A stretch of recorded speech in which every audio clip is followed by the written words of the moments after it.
Lift your hands, you got to stand with all your might.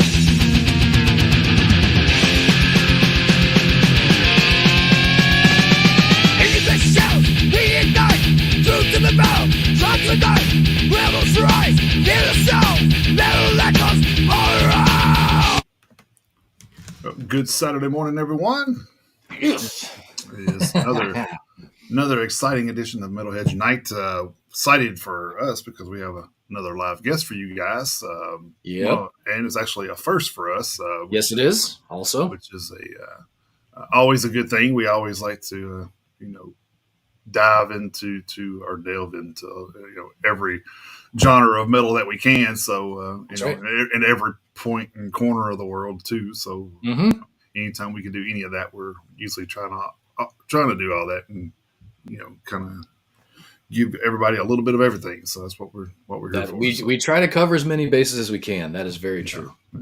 I mean, even some of the genres that we don't favor sometimes. So. Yeah, but before we do that, we are not going to let the fact go that today is August 16th, and right. I wasn't going to let that go, man. You'll let this. Nope, I was not. Jason, happy birthday, my friend. Thank you. Yep. It's a monumental one too at that. So yes, it is. So the big 5-0 finally caught me. So yep. All right, let's get this thing rocking and rolling here. So yes, we have like Jason says, this is a first for us. We have our first Christian metal band joining us, and it is the entire band. Which if you guys have been with us for any length of time, you guys know that it has happened on occasion, but more often than not, we do get one or maybe two representatives of the entire group. But today we have the entire group with us, so we're super excited for that. We have Weapons of God talking about their new album, Tribulation, joining us from Dayton, Ohio. Yes, and they are joining us now. Look at that. Look at that. We got a 6-pack on a Saturday. A 6-pack on a Saturday. That's right. Look at that. Well, that's awesome, man. Well, so first off, thanks for all of you taking time out to chat with us a little bit, and hopefully we'll find a little bit out about each. Try to separate out where each one of you have a chance to chat about your expertise, I guess I should say. So it's going to be a short conversation. Oh man, y'all got 3 albums to talk about. I'm sure we can get absolutely. Yeah, you do. Yeah, get some good conversations going from that. So, I guess the main thing is talking to bands a lot of times, and you ask how they get together or something. It's probably a little the stories are probably a little crazy or something with that. Did you all of you guys kind of meet in a Christian setting, or was there's music? Whoever wants to answer is totally fine. Well, I mean, I started the band, and at the time I had no intentions of actually starting a full band. I was just doing home recordings and was going to leave it at that. And then later on down the road, I met a few past members. But at the time I was needing a drummer, and Rochelle and her husband, which is my brother, Mike, they knew somebody that Mike worked with. He was a mail carrier. His name was Danny. And he had heard that we would need a drummer at the time, and he was interested in coming down and trying out, and lo and behold, he brings along Leon. So that's my first introduction to Leon was when Danny was trying out. That was what, 2016? 2015, I think, at the end. It's like in the winter of 2015, I think. Okay. But that's a long time ago. Yeah. Feels like it anyways. So then we knew Ed. Ed was from a previous band called 4-Star Revival, and they were on hiatus. And at the time, that was like 2000, 18. 18, Ed heard that we were looking for a bass player and reached out, and we took him under our wing. And then Jason, he's been with us now for 2.5 years as our new drummer. So it's like we've kind of known each other from either other bands. All from playing music together, really. I mean, Yeah. the way Steve and I met, like he said, Danny was one of my best friends, and I played music with him for probably 25 years. He and I had bands together, different types of bands and just different things, and we're just good friends. And we met Ed through playing with Four Star Revival, as we played with them a couple of times. We met Jason through playing with a couple of his bands as well. I'm not sure which. I think it was would be what Souls Awakened, I believe. And yeah, I mean, it just kind of worked out. When we became drummerless, Jason offered to help us cover gigs, and it just kind of built and built from there. We kind of began writing, and it meshed. So here we are. All right. I guess my next question would be, because I know, Christianity is kind of a touchy subject sometimes, and it doesn't matter whether you guys, what side of the fence you're on, I guess. But are all of you guys, Christians or? Absolutely. Okay. Yeah. Okay. I just want, because I know some bands have guys in the band that's not really Christian, Right. but they still play in the band. You know what I mean? So Yeah. it's kind of a we're in America, we have freedom of religion, so it is what it is. But but that is awesome. Like I said, I've never, growing up on bands like Striper and stuff like that, we kind of like had an idea of there's, and we know there's plenty of other ones out there.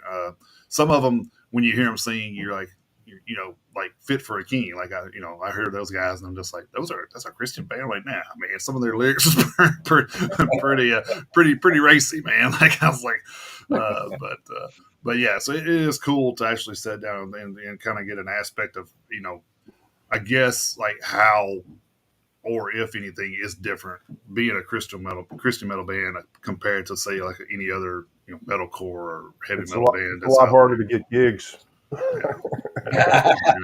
So it's almost like you have to I keep can that part of. imagine. It's almost like you have to keep that part of the band kind of. Of course, it's hard to keep it quiet now because I mean you guys are kind of out there, but I mean I guess if somebody don't know you, you kind of like, do I tell them I'm Christian or and I think that kind of represents the world of being a Christian right now, because I think a lot of people's like in conversation and not sure whether they should bring that up or not, so it's we are not ashamed. So exactly where you're not supposed to be. I mean, that's right, kind of not something that we hide by any means, but I think there's a stigma that comes with it, especially if you're booking pubs and places like that. They get a little nervous about it. They don't know what you're going to do, what you're going to say, and we're not out necessarily to preach or shove anything down anybody's throat, but we're also not ashamed. So, cool. Yeah, I think that's one of the fears is that it's going to turn into some sort of sideshow or just a fire and brimstone preaching session, and folks just generally speaking want to come out and enjoy some great music, enjoy a good show. Well, that's what we try to deliver, and yeah. Well, So I think we get it. Yeah, me and Chris have talked a few times about this with other bands too. Is like when we go to a show, we don't go there to hear them preach or hear their political views, or we go to hear the music. You know what I mean? So I think that's kind of Right. as long as that can you can separate that from and honestly a lot of venues probably don't probably are kind of, oh man, I wonder if especially with the way people use their platform nowadays, it's kind of probably makes it even that much more challenging. So yeah, well, around this area, I think it's part of it too is playing original music. It's easier to get gigs doing covers where people Really? know what you're going to play and what's happening like that. So whether you're playing, whether it's Christian or not, a lot of the metal bands and stuff that are doing original stuff tend to make your own shows. There's not a whole lot of people out there who would be willing to take a chance.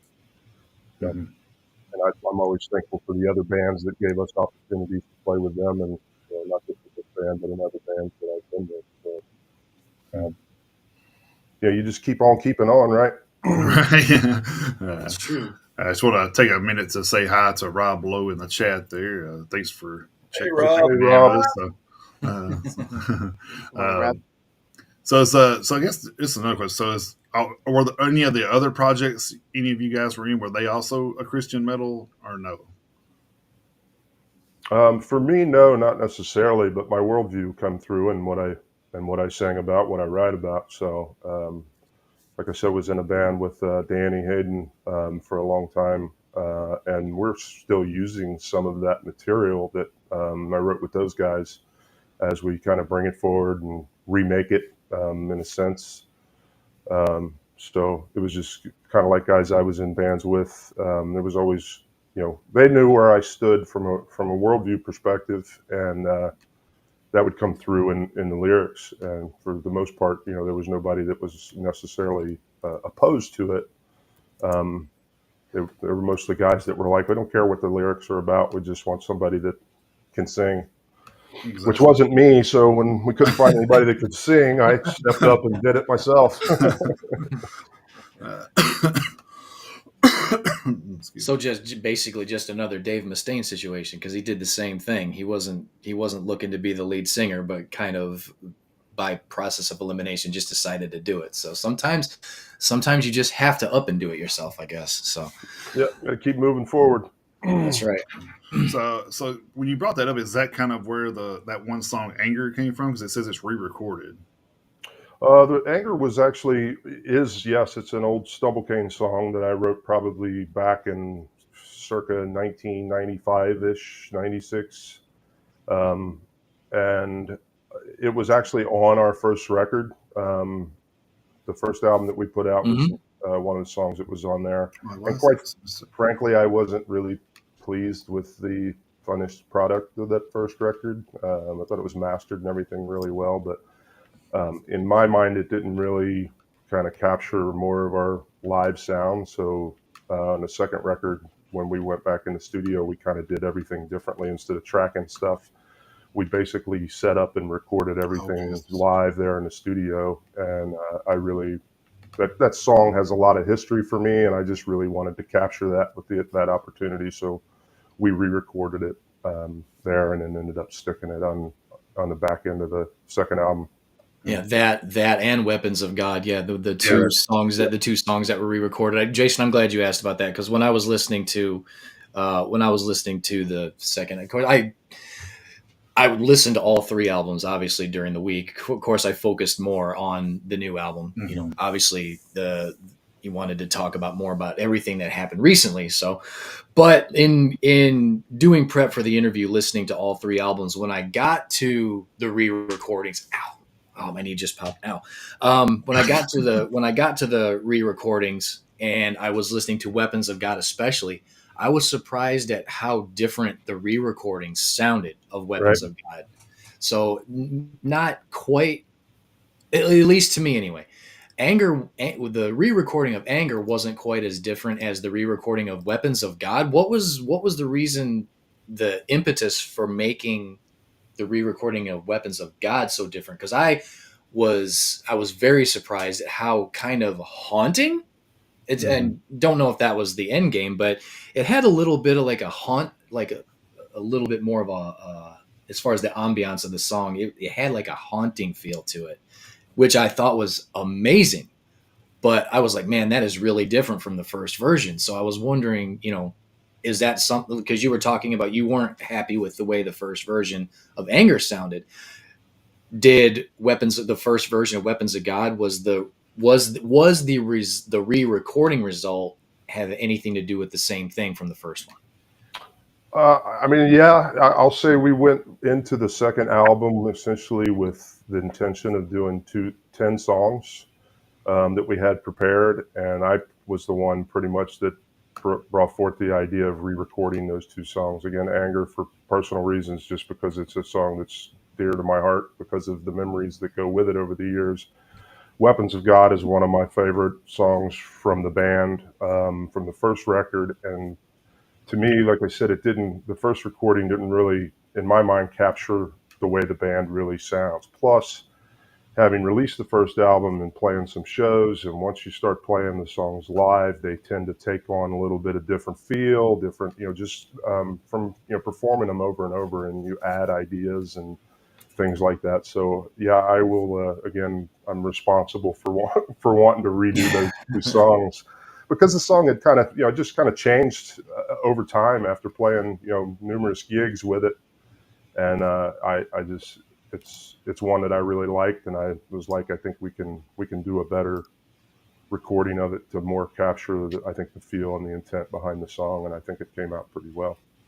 Yeah, the feel and the liveness of it, because the song morphs so much through the years. I think we wanted to capture more of that live feeling for Weapons of God, and that's what we recorded. Was the now, Steve, you and Leon are both you guys are both singers in the band. Was the idea from the beginning to have two singers, or was it something that just kind of happened? Because okay, you guys are both laughing at the question basically already, so this should be interesting. No, we searched for a singer for the band, and we actually tried a few people out, and you know, unfortunately, nobody was working out for us. What we were looking for. So, Leo and I, we just kept doing, singing the songs, and eventually we were just like, we just might as well just do it, at Yeah. this point. So, Yeah, I yeah, originally came out with Danny when he tried out for the band.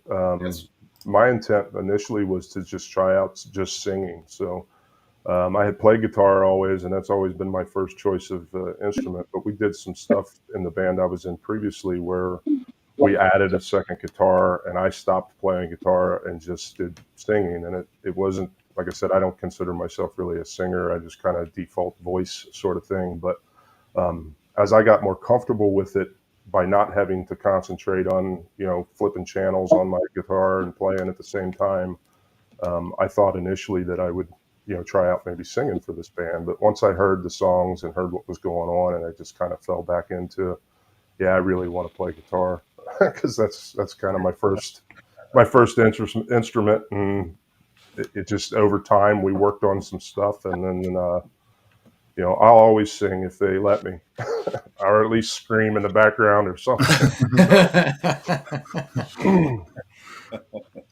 Yeah. All right, now, Steve, at the beginning of the interview, you're talking about how you weren't really looking to start a full-fledged band. Now, when it is that how Dreams of Serenity initially started out? So how did Dreams of Serenity morph into Weapons of God? yeah. Well, Uh oh. well, I mean, in the beginning, Yeah, there was yeah. um, no, I had started a Christian band with a couple other guys who helped me kick things off. I'll give them a shout out, Dave Brown and Bill Gentry, and they were all on board. And in the beginning, we were going to just work on learning cover songs, and we came up with the name Dreams of Serenity. Well, things just kind of fell apart between the three of us at the time, and um, so Billy and I, we decided we're just going to go ahead and keep writing music and do home recordings and everything. And I started writing the song "Weapons of God," and which is about the armor of God. And I told Billy, I was like, "Man, this would probably be a better name than Dreams of Serenity," And he's like, "Yeah, I agree with you." So it just kind of morphed from there, from one to the other, and Weapons of God seemed to took uh, more from that. So yeah, Okay, so it's basically just more of a serendipitous feel kind of thing. yeah. Okay, all right. Well, Quickly one of the looks up things. serendipitous. One of the things obviously that I've noticed, because I mean the three albums, I mean they've come out relatively recently, 2019, 21, and 25. Uh a lot of the imagery that you guys have used, like especially on the covers of the covers of the albums and the stuff like that, you guys have used a lot of like recent imagery, talking about because I'm gonna confess about myself here. I have never been the most religious person. I am admittedly more of an agnostic person, but I mean I've had religious people in my life, and when I was younger, I went to Awana. There was an Awana program because I'm originally from Michigan, and there was an Awana program that I used to go to with some friends of mine growing up. So I have a little bit of a background, but I'll be completely honest. I've never been the most religious person, so I'm far from a scholar. But a lot of the imagery, is from back when everything was going on.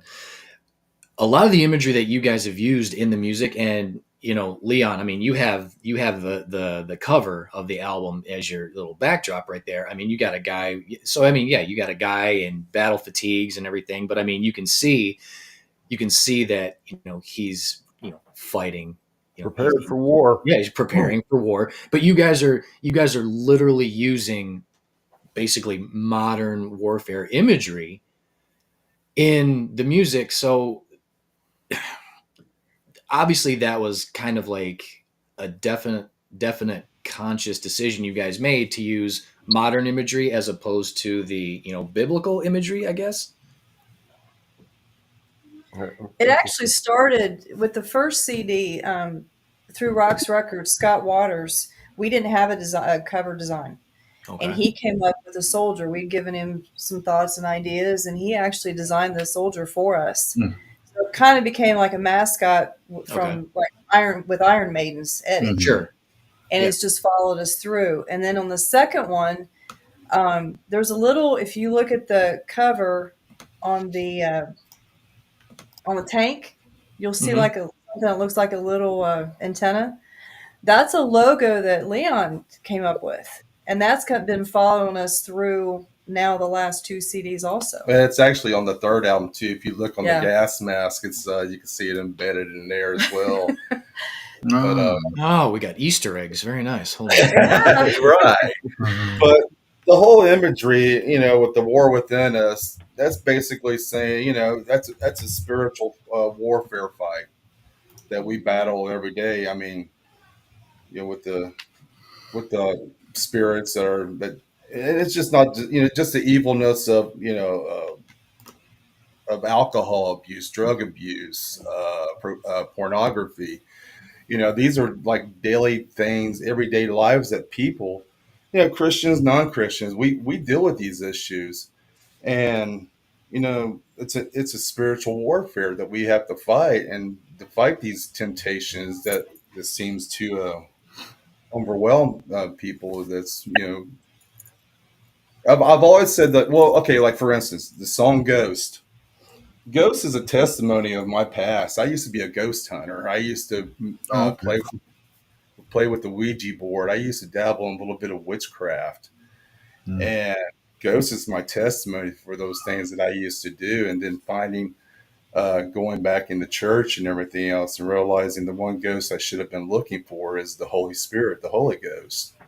And you know, God, pulled me out of that and made me who I am today. So, testimonies like that are used. I've gotten crap for, well, how does guns represent God? How I, do and that and was I asked, and I asked the question, well, have you ever noticed the Demon Hunter album covers? There's a bullet hole in Mhm. the cover of each album cover of the Demon Skulls. yeah.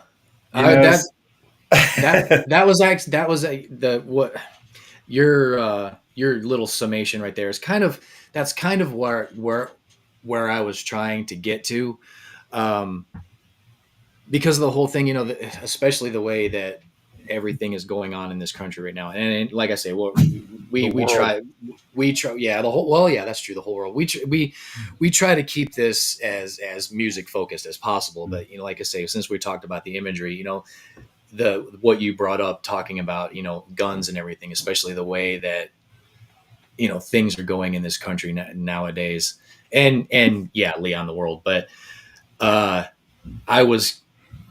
you even talked about it, how, you know, people have asked you, is like, well, how can you be this one thing and have this kind of imagery, and how do they tie together? But no, that was actually a pretty good summation of actually where I was trying to get to. I don't think I worded my question correctly. So, Yeah, you just tell them thank it's you. it's because they don't know the 3 G's: gun, guys, gun, and glory. So. Yeah, the guns are just backup, you know.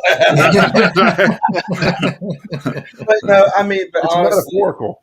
yeah, exactly. True. That's pretty much it. I didn't want to. I mean, we know, you know, weapons of God. Like I said, is about the armor of God, which mentions, you know, the shield of faith, the Belt belt of of, salvation.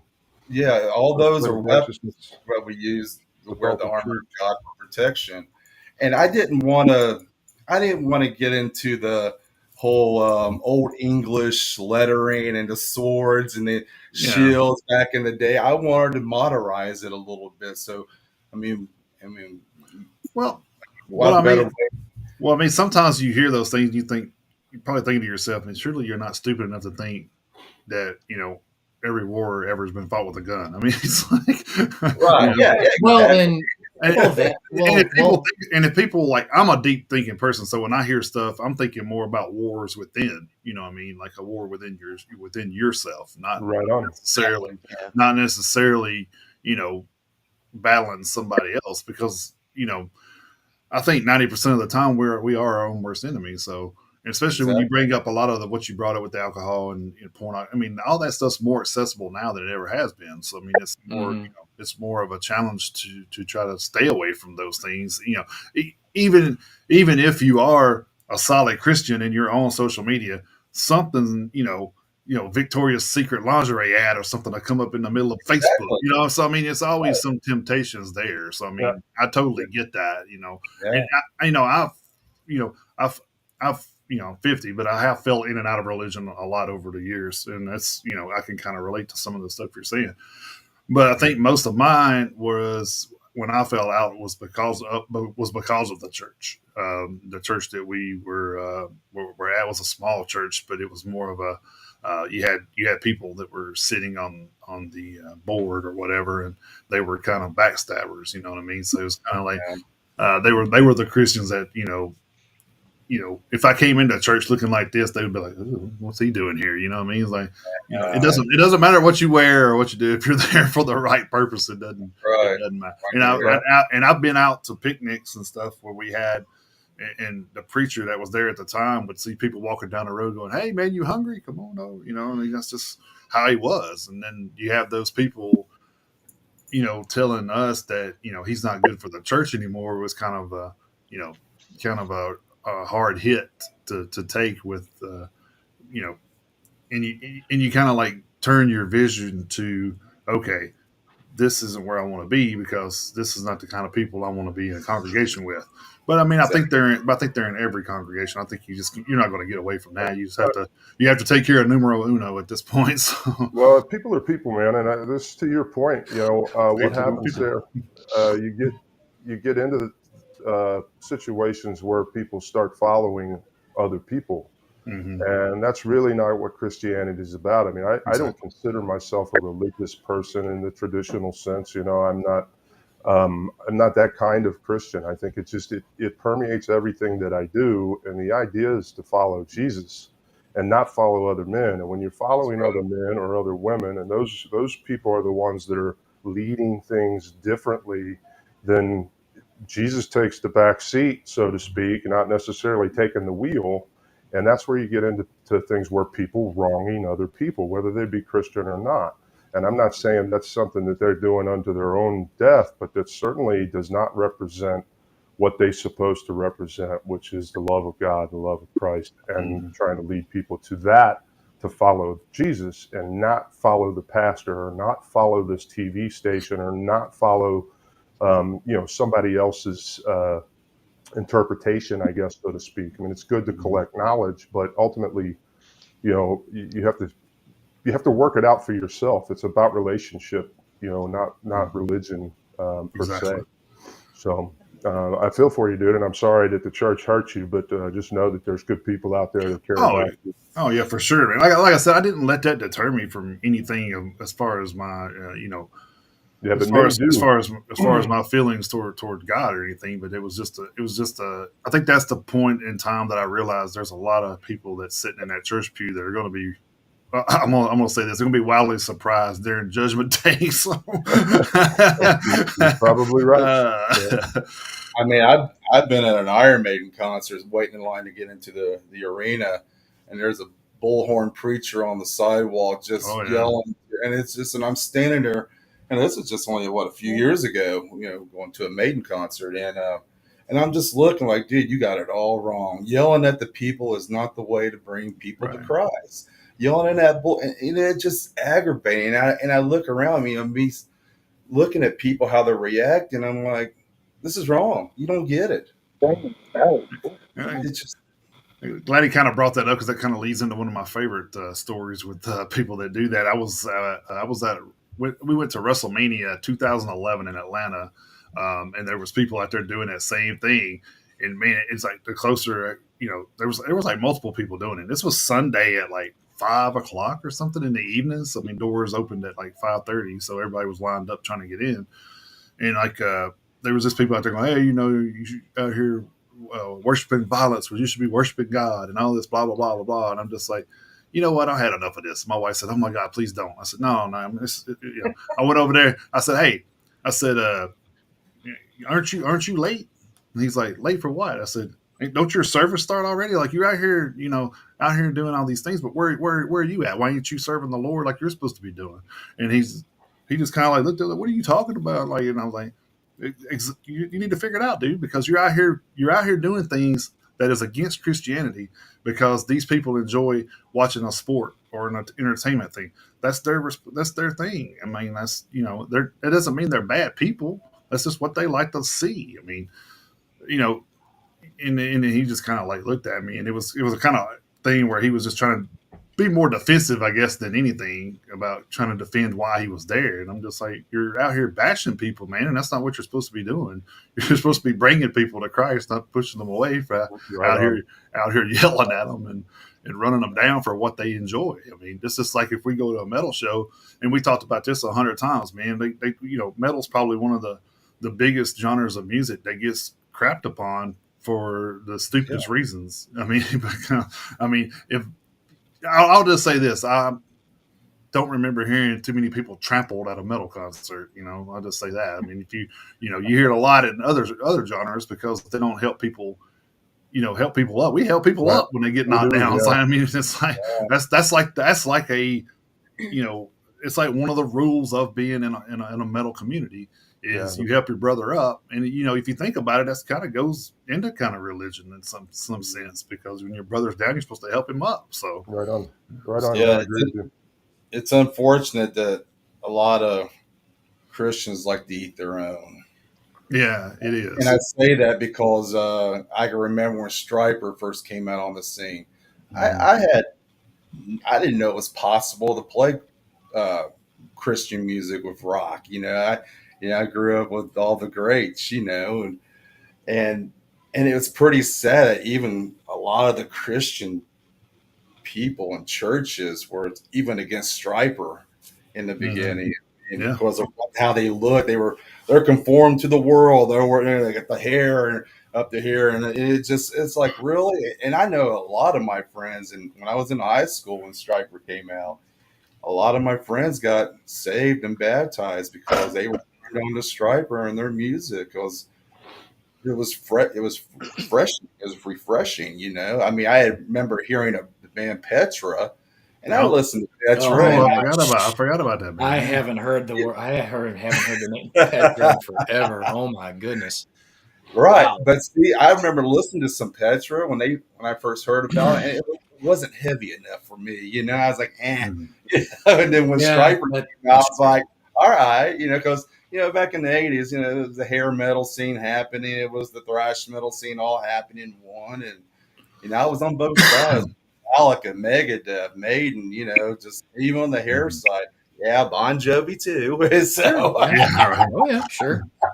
Mhm. But that's part of the community, like that you were talking Yeah. about there, Jason. And it is. I think it's something that I've seen a lot with all types of metal shows or whatever. That there's a certain underlying brotherhood or sisterhood or whatever you want to call it, family. there is. Metal is family. That we support one another, and probably some of that's a result of metal getting such a bad rep over the years. Yeah. That the people that like it want to encourage their their brethren, their community, or whatever to continue on and to realize that there's more to it. Yes, it's music too, but the fellowship that comes with it, I think, is definitely part of that scene. Yeah. And I think it kind of, you can kind of lead that off into, say just a recent story was Jack White of the White Stripes were saying something about, well, I wouldn't let any, Republican use my music or something like that. I'm just like, dude, but you don't realize how much you're limiting yourself with fans when you do that. It's like, I don't care who you are. If you enjoy my music, you enjoy the music. That's the way I would look at it, because I Right. think that's what it's all about. Is, to me, it's like, we all kind of look at music as a way to bring everybody together, and yet you're still out here trying to separate us. It's like, it's like you're still like, no, if you're Republican, you can do this. If you're Democrat, you can do this. If you're religious, you can do this. If you're a Satan worshiper, you can come in. Or if you're not, if you worship God, I don't want to see you. It doesn't make sense to me why you would limit your fan base. I mean, that's always kind of blew my mind. Every time I see one of those stories, I'm like, first off, I don't like the White Stripes anyway, so it didn't matter to me what he does. But, I've never been a yeah, I fan. never really cared. But he had one song that was on a video game, I think, and that was about it that I even know. So, so it's kind of not really relevant to me, but it's still kind of like hits me when I see those stories. I'm just like, why would you do that to yourself? Because now you've probably got fans that are, kind of, it's probably stupid fans like they do with football. I'm going to burn this jersey. Well, you stupid. They already got the money from the jerseys. I mean, you're not hurting nobody but yourself. Yeah. Right. Yeah. It just pushes division, and it does. and it's not good for anybody, really. No. Well, I mean, it's like I've told people this, and like it's so funny that I've used this when I talk to people, because I'm not.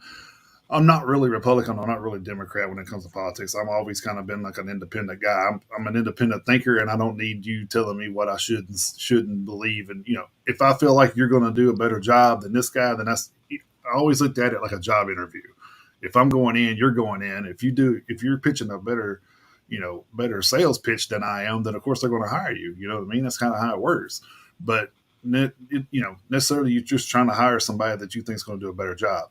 So I mean, music's a little different, but anyway, it's just, I don't know. I just never understood. It's always been a division. When I talk to people about politics, I said, well, if you think about it, it's always been a division. It's always been men versus women, black versus white, religion versus non-religion. Now it's gay versus straight. I mean, it's always something dividing everybody in the world. No matter what it is. Even in the music, as a manager trying to find places for them to play, if you go to the Christian community and it's metal, they're like, oh, this is bad, this is Satan, this is whatever. I'm like, you gotta Exactly. listen to the lyrics, Right. because music. I And then you go to a bar or somewhere, because we've played in bars, and then they're the kind of the same thing. Well, you're going to preach, or you're going to no. But we've had experiences where they've played in a bar and people come up afterwards and they talk to us, and we've been pray over them. And we've been in places where there's festivals that they've played, and someone came up and we prayed over them, and she gave us a Ouija board and we threw it away. I mean, because it changed her heart that day. Mm-hmm. So it depends. They let the music speak instead of preaching at someone. Well, And the music itself does it. And as it should. I mean, that's okay. Well, just to kind of build on your comments, it's very easy to be instantly polarized these days, and it's also very easy to be instantly polarized, or do something that is going to cause people to look at you one way or the other, and that's not a reason to be lukewarm or to kind of leave your worldview at the door or whatever. But at the same time, going back to what Rochelle said, if you just kind of let the music and the message speak for itself. In fact, going back even to the artwork, we still actually have physical CDs that you can buy, and on the inside there's a whole bunch of different artwork too, representing sometimes pretty much every single song. And when you take the CD cover and the back and all of the things in the liner, if you look at it out of context, you could take a vastly different message, or you could pull out things that really weren't intended. But in context, it completely makes sense and kind of rounds out that overall picture.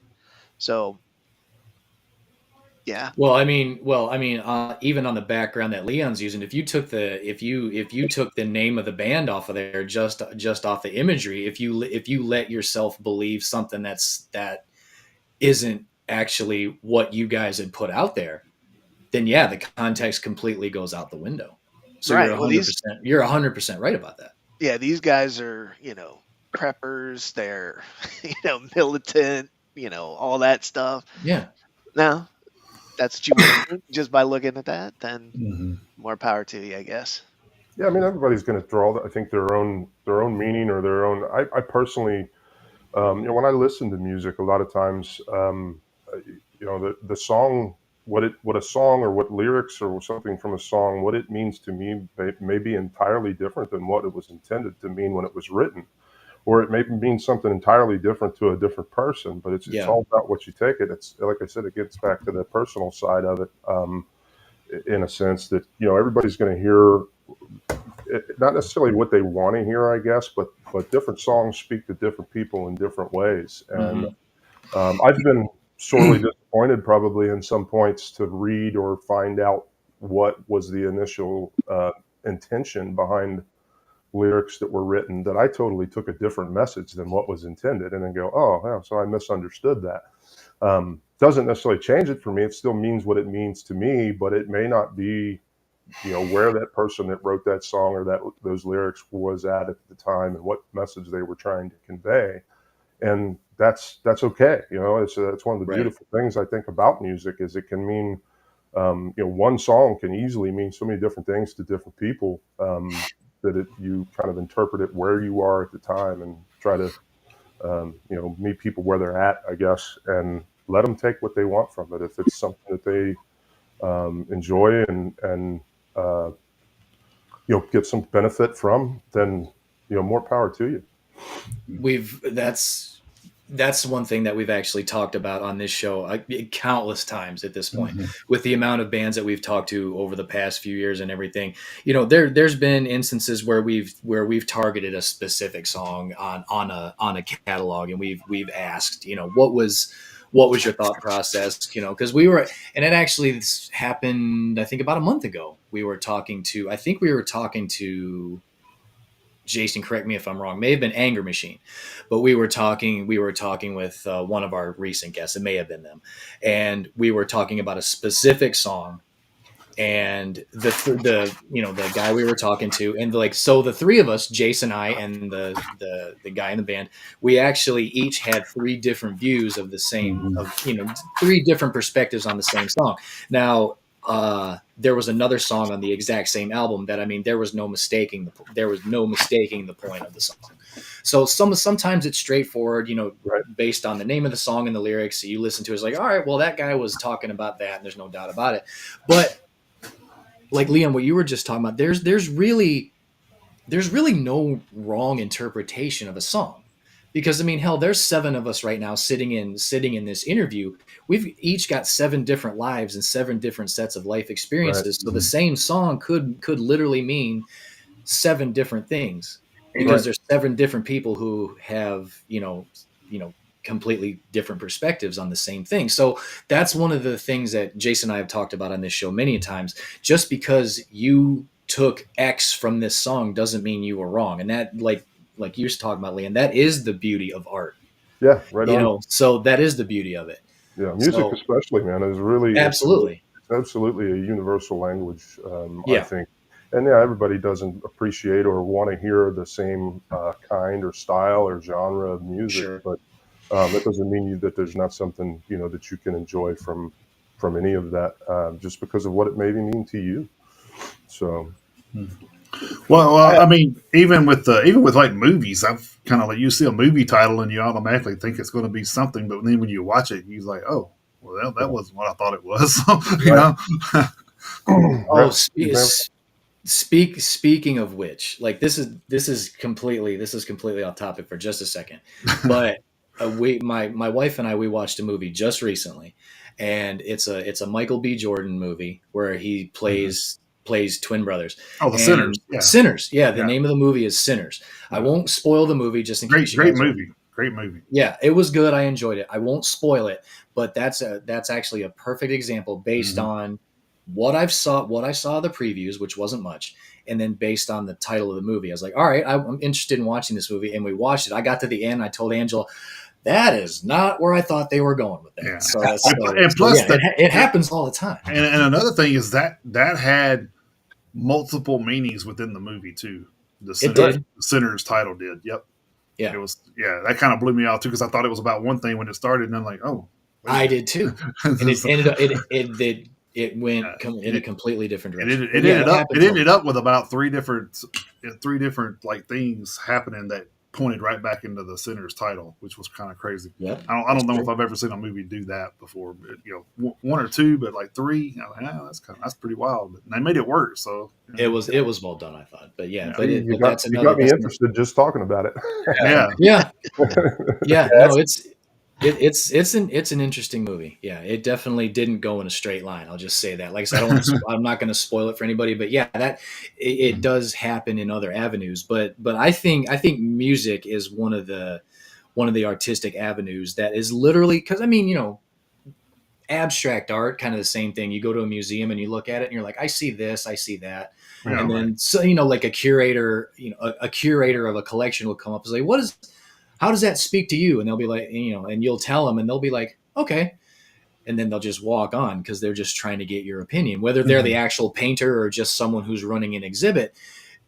Sometimes the message isn't clear, which means, hey, take a look at this or listen to this and then take from it what you will. So, but obviously the good thing with your guys' music, and just like Jason was talking about, once you can, once you allow yourself not to be immediately influenced by any imagery, if you use an open mind and you kind of, don't provide a knee-jerk reaction, which is what all of you guys have even talked about with your music so far.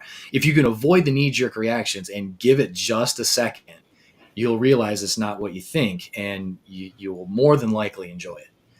And I actually think more generally, even apart from your guys' music, I think that actually can happen a lot more in metal if people would just. And Rochelle, you can, like you said, you were talking about when you're trying to book the guys. If people will just take a second and not have an immediate knee-jerk reaction, if you just take a second and look around, then you realize that it's it's not as bad as people make it out to be. Now, don't get me wrong.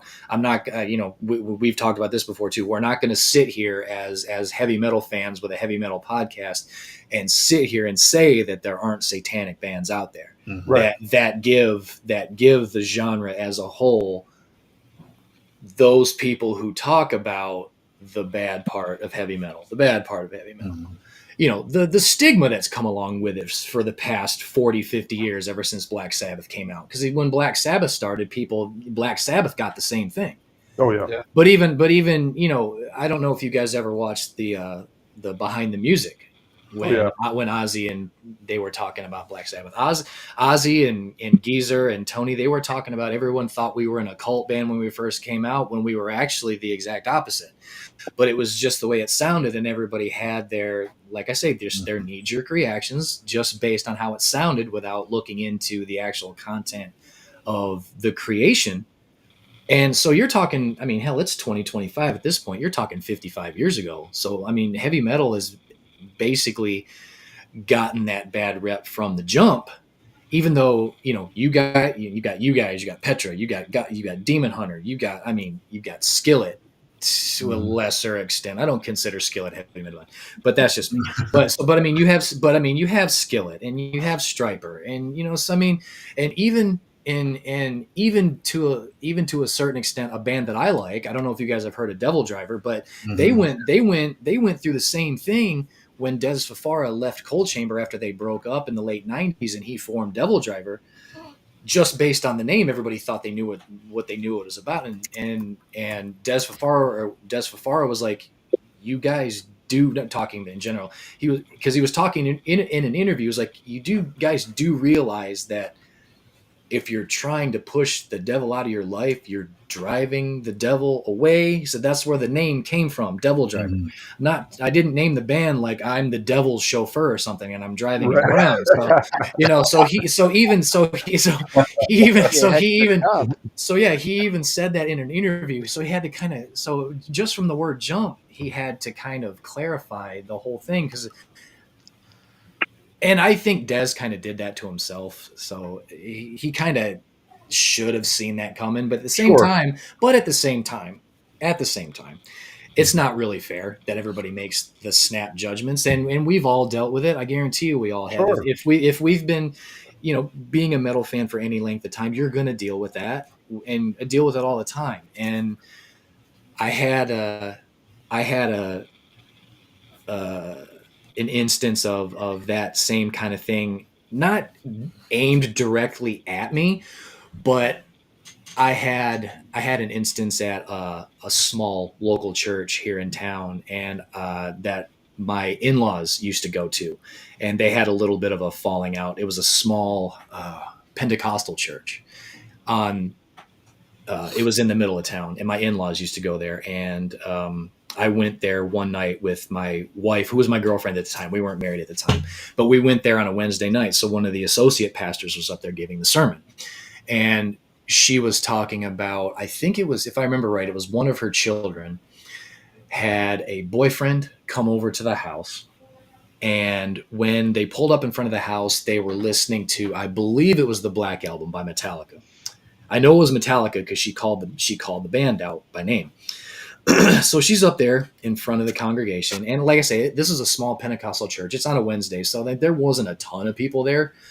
So she's up there and she's giving this sermon and whatever and whatnot. And she was talking about how she heard 12 or 15 seconds of this song coming out of this person's car when they pulled up in front of the house, I guess, to either pick up one of the kids or take them out on a date or whatever. And she said that the music that she heard coming out of that car only could have come from the devil in it. And I will be honest, it was everything I had in me, not to be like, excuse me.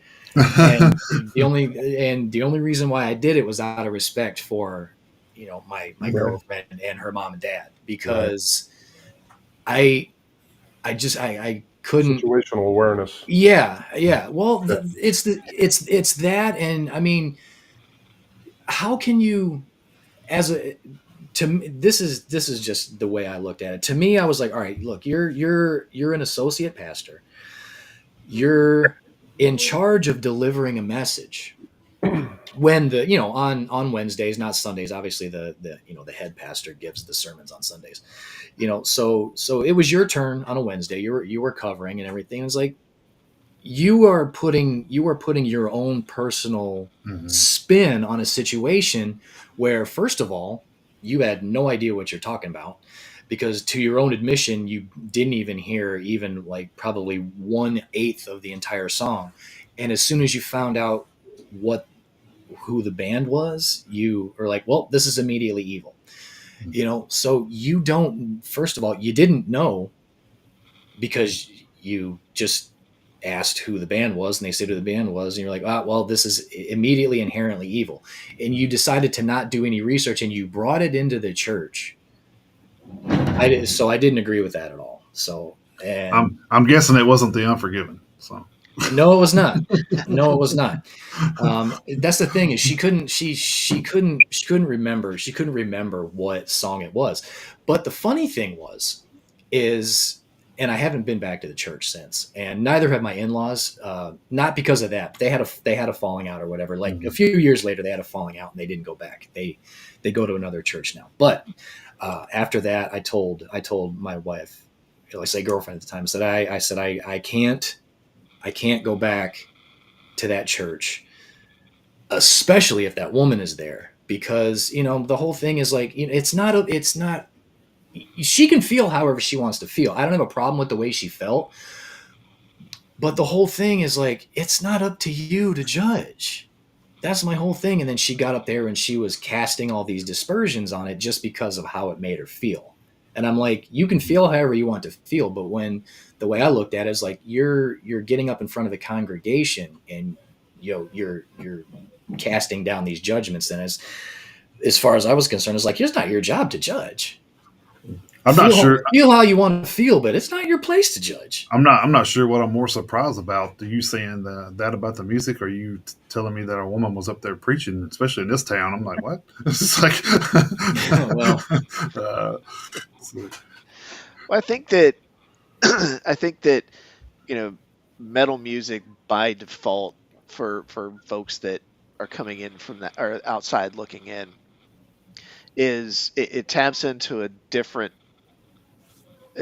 spectrum of energy than somebody like Kenny G or smooth jazz. So the smooth jazz part of the spectrum would be a little bit more relaxing, whereas the metal part would be more energetic.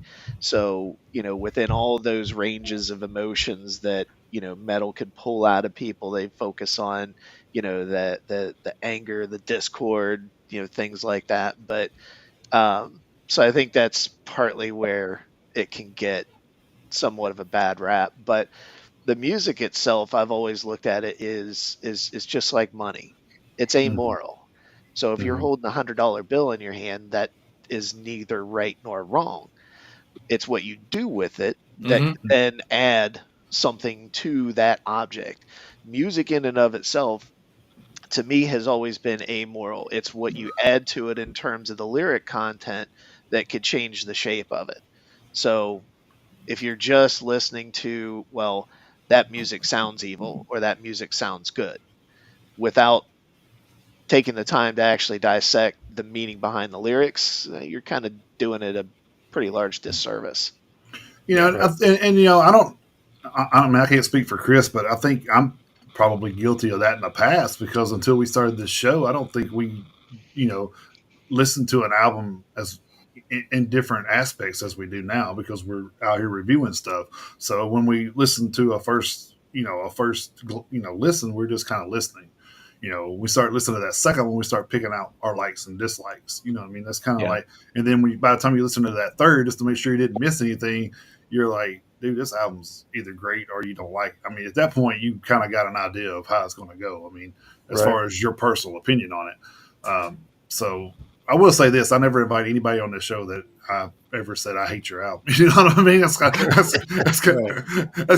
of defeats the purpose of what we're doing here. Because I mean, we feel like we're doing things to try to help these lesser known bands get some more recognition that we think they deserve. So I mean, that's kind of, we're not getting paid for any of this stuff. I mean, if that's, so it's not like you guys saying, hey, we paid Metalheads Unite $200 for, this opportunity. No, we reached out to you guys and said, hey, we'd love to have you on, mainly because we've never been able to talk in this setting before. And I think that's kind of, good for everybody, whoever's listening, and us as well, because I mean, none of us are perfect. That's one of the the things that I'm pretty sure everybody in the world can agree on. Nobody's perfect. So I got a question for you.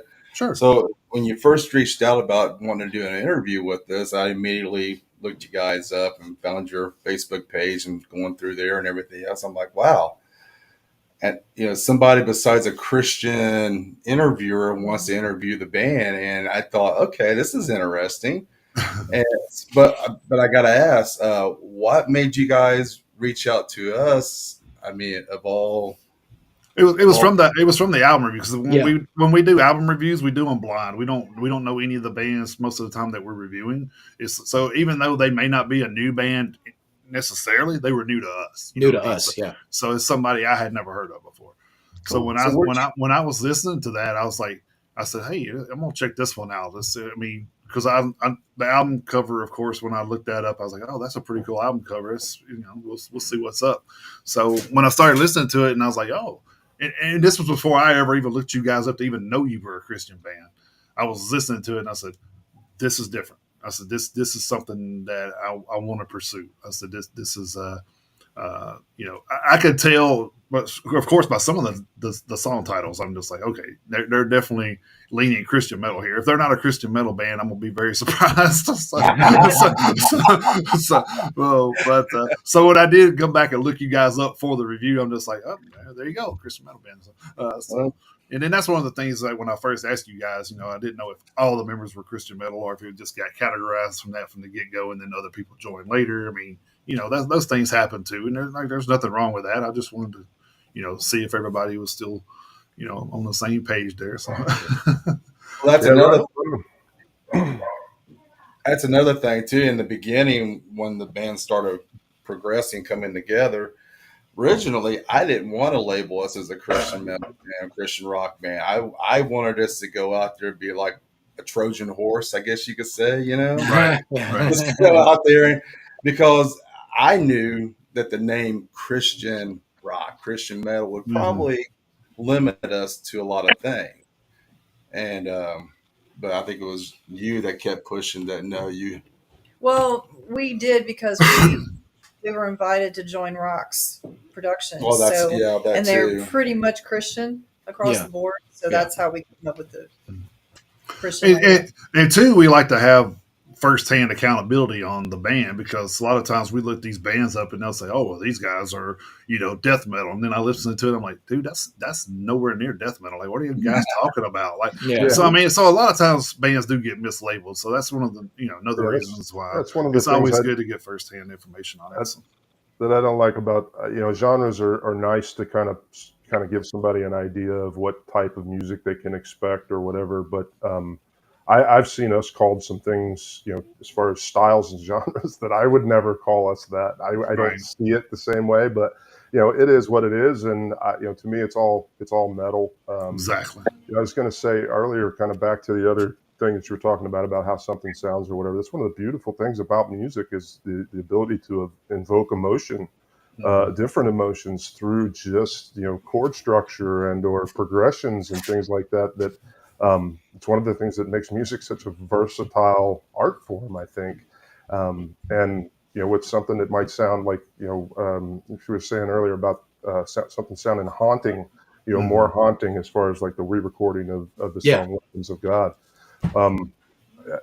It's, and I'm not bragging in any ways, but it's an art form, and to be able to I think invoke those emotions from people is it's just one of the wonderful things about music, I think. And there's and that goes for all styles of music, whether it be metal or hip hop or EDM or whatever you want to call it. So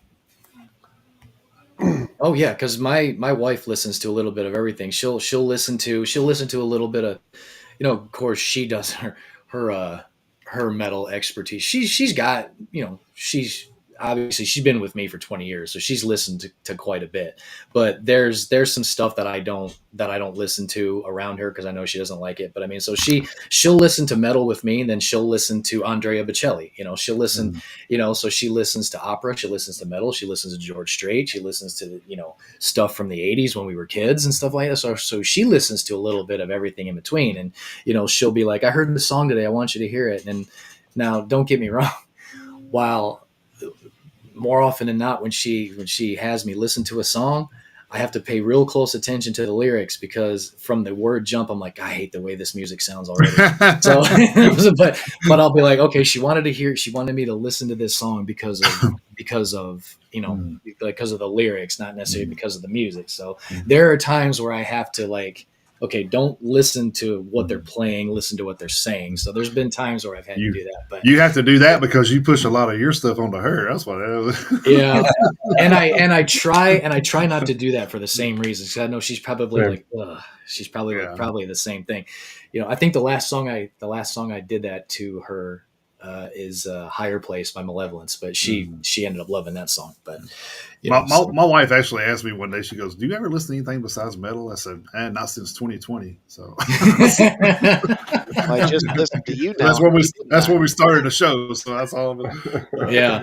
I mean, when you're doing stuff like this and all of your content, listening and your content, all your free time is taken up by doing research. Really, it's all So I mean, it's, basically all metal on me at this point. But not that that's a bad thing. I mean, I do listen to other stuff sometimes, but mainly if it's my granddaughter in the car and she has to change it to some kiddie song or something. But Baby Shark, huh? No. Well, that was Thank God she never got into that. So that was the nephew, because he did. That was the nephew. It was so funny that you brought that up. Our nephew did do that, and he was doing it so much that I said, "Dude, we got to find a different version of this." And I actually found a heavy metal version of it. Yeah, I've heard that one. So I was like, "Hey, check this one out." And then he got to be like, he started doing this stuff to it, and I'm just like, "Okay, I'll listen to it on this level." But no. Right, yeah. Yeah. It's a you know what, Jason, this is a perfect segue, because it's amazing. You guys probably know where I'm going with this. It's amazing how much better metal can make a song. Because all right, whose idea was it? Rochelle, you know where I'm going. Whose idea was it? Well, that was the whole reason for the interview. Actually, I was gonna bring that up. So right, I know where you're going. You know where I'm going to. Whose idea? Because I didn't know it at the time, just based on the song. It wasn't until I heard the song, I was like, why did they do Mary Had a Little Lamb? It's so funny because I was actually been a joke with Steve about that. I was like, actually, the reason for the interview was I wanted to know about Mary Had a Little Lamb. That's actually what I was about to tell him. That's Leon. Right there. So there is actually a story kind of behind that, in a sense. It probably comes back around to me writing and playing music on my own. So for a long time, I wasn't playing with a band at all, but I was still writing and recording, and I would put together beats, program some beats on a drum machine and program or record some bass lines and things of that nature. And one of the things I found that when I would actually get up to play was I felt like I was always coming in cold, never had anything to warm up with, like you play this song or that song and just kind of warm up and then get into the meat of what you're doing with a rehearsal type situation. Yeah. And I had put together those riffs, and I kind of I wanted to kind of warm up with something vocally while I was getting ready to do some practicing and rehearsing. And I mean, that's just what came to my mind. And I started singing that over it as a rehearsal song. And I did kind of recording a little bit, some of it. And, to me, while doing that song took on a different meaning to me. Not necessarily because of the metal aspect of it, but because of, Christ being referenced as the Lamb. Yeah. So it felt at the time that I was doing it, it felt appropriate. It felt right. When I introduced the song to the band, we actually talked about writing different lyrics, and the intention was to actually turn it into a full-blown song. The more we kind of played it over and over, it just kind of stuck, and that's what it is. And I've heard people say that it was pretentious. It doesn't keep the original melody. It doesn't. And I'm like, it wasn't about that at all. You just have to realize that it was kind of random string of consciousness that came out over top of a song I wrote that just happened to be something that was in my mind. I could have just randomly said words or whatever, but when I started doing it, like I said, it stuck, and we just decided to keep it that way. So I loved it. I did. Cool. I love it. I was like, Of course, I mean, it turned out great. It did. It turned out great, but I loved it. I thought it was hilarious because I listened to it because because I was at work listening to it, and it took me a second. I was like, because I wasn't because it caught me off guard. I was like, wait a minute, and then I focused and I was like, holy shit! I was like, they did Mary Had a Little Lamb. I was like, this is fantastic. And then I definitely didn't have Mary Had a Little Lamb with gutturals at the end on my bingo card. I absolutely did not. I did not have that on my bingo card. And it was funny. Funny you brought that up because I didn't even catch it until I was listening to it the second time, and then I was like, we would play that song. We would play that song live, and I would kind of tell the crowd and be like, hey, you guys all know the words to this. Everybody sing along. And you get these blank looks from people like, how in the world are we going to know the words to this? And I've had people come up after a set and say, hey, I realized what you did there with that song, Mary. It didn't catch, just like you guys are saying. I didn't catch on right away, but by the time you got through the song, I realized what you guys had done there. And it's, if anything, it's lazy because of not digging in and writing additional lyrics. So there's some laziness involved there, but I think there's a message there too, in a sense that the song, like I said, took on another meaning that I had never really thought of it that way before. As a nursery rhyme or a children's song or whatever. But it kind of stuck with me, and it ended up sticking. So we did it that way, as opposed to trying to write something completely different. And my daughter actually played keyboards. So she wanted like this big elaborate keyboard system that we brought her for one Christmas. I don't remember, like 14 years old or something. I don't know, but it's a nice keyboard set. It was like a $300-$400 keyboard, and like she would like play stuff for the band and stuff at school.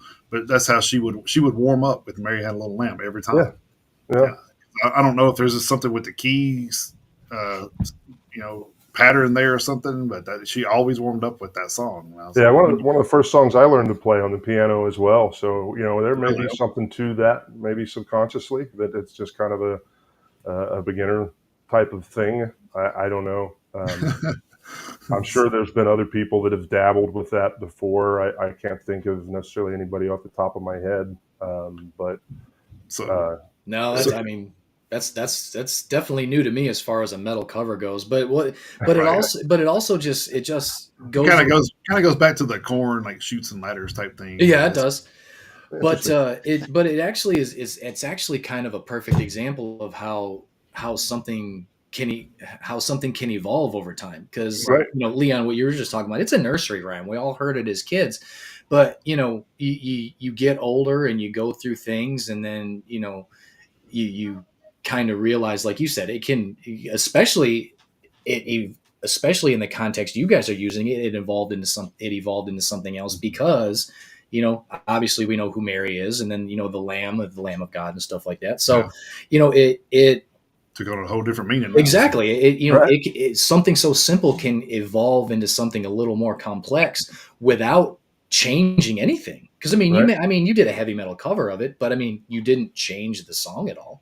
No, lyrics are pretty much straight off the public domain. So so it's just a contextual evolution. That's all it is. Right. And that kind of goes back to what we've been talking about all along, as far as things, meaning different things to different people, or taking on different meanings. So it's been a full circle. And I think Chris would agree with me too. Is I think one of the reasons we love doing this is hearing stuff like that, because now once we hear that song again, we're going to have a whole different, different perspective from it. Absolutely. Now that we actually know, once we ask you questions, you get a meaning behind it, and we're like, oh, okay, now I get it. You know what I mean? Like, because I've listened to songs and then say, oh, well, this sounds like this, and then come to find out it's not even nothing like what you thought. I think one of the songs that always comes to my mind was Stone Sour's "Through Glass," because if you listen to the lyrics, it almost sounds like there's a guy in prison talking to his family member through the glass. The lyrics match up to that and everything. And I'm just like, listen to that. And I said, how is that not about that? And it's not nothing. I'm just like, how is it not? It's like, but yeah, he didn't even have that in mind when he recorded it. So I'm just like, wow, that's just wild to me, because, I could see the video just shaping out in my head while I'm listening to the song. It's kind of crazy. Right. And I always said I was going to do because I got like a green screen and everything. So I always said I was going to do a remake of that video with that, That concept. with that concept in mind. Because I think it would work so well. But of course, I would probably get flagged from YouTube and stuff for that. Oh yeah, probably. I mean, yeah. I don't know unless I play it from play the music from the radio station. Maybe I could get around it. I don't know. Who knows? Who knows? So we're going to go from one extreme to another. So there is another song that I wanted to talk about. I don't know if it's really kind of a track, I guess, but the whole "Get Off My Lawn" thing kind of I don't know. It was like, to me, when we got to the end of that, and I was like, really, this is kind of funny. So I say, I guess because I'm 50, I kind of relate to. I don't know. Yeah, it's starting to become. Get there. It's starting to become more and more of a mantra. Yeah. Exactly. I can relate to this. Yeah. So that one actually came about when I started rehearsing with the guys. Every once in a while, Leon would just drop that line. I'm like, yeah, it's just funny, especially even when it's out of context, the way he would deliver it, and it just always stuck with me. And I was sitting in my office, and it was getting kind of late at night, and I was right in the middle of recording a demo, and I just needed to step back, take a break, and kind of gather myself to be able to refocus. And I just got a little bit punchy and just started in with some heavy, like a heavy riff. And I had just seen an episode of the Trailer Park Boys where that line was in there. So I'm like, all right, well, I'm just going to sample it.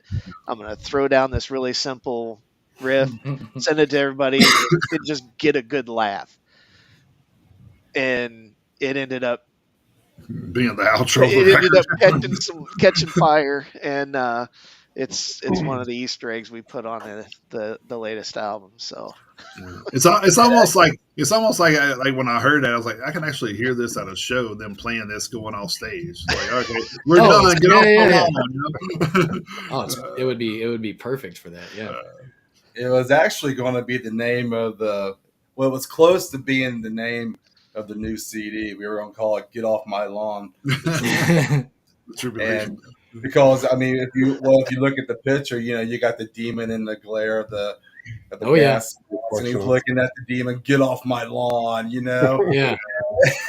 Like some sort of campy 1980s, one-liner from a Schwarzenegger movie. Get off my lawn. Yeah. There you go. But we talked about it. I was like, well, would people take us serious or not? So we just kind of like, all right, we won't do it. So we've obviously got a sense of humor, and we have a lot of laughs together. 100%. You gotta have fun for sure. So. We've been pointed out, whether intentionally or otherwise, as being some of the older guys as far as around some of the groups and forums and things that we are in as a band. That these are, it's like we've got all rage ranges here. From these old guys in Weapons of God to these young guys in whatever other band, and it's everybody where it all comes from. In particular, I know Jason said the Trailer Park Boys, but classic line 2 and Gran Torino delivered by Eastwood as well. Good. Yeah. Oh, that's so good. That movie. Excellent movie. But obviously some sense of humor that us old guys can still rock it out. And you youngsters that want to try to discourage us, hey, get off my lawn. Well, we thought it would be fun too for Ed to do all the voiceover because Ed doesn't sing, and I thought, what better way to have Ed do this? And that's me in the background doing a little kid voice, yelling and screaming in the background. So, which all kind of came together in the studio. It wasn't necessarily planned out that way. It just kind of as we went ahead and recorded it, and it just like developed. And we're all sitting around in the studio just laughing about it because we just thought it was funny. That was the hardest 3 minutes that Ed has ever worked to come out. Ed hadn't said much. I think he's still mad at me for not mentioning the bass in my review. So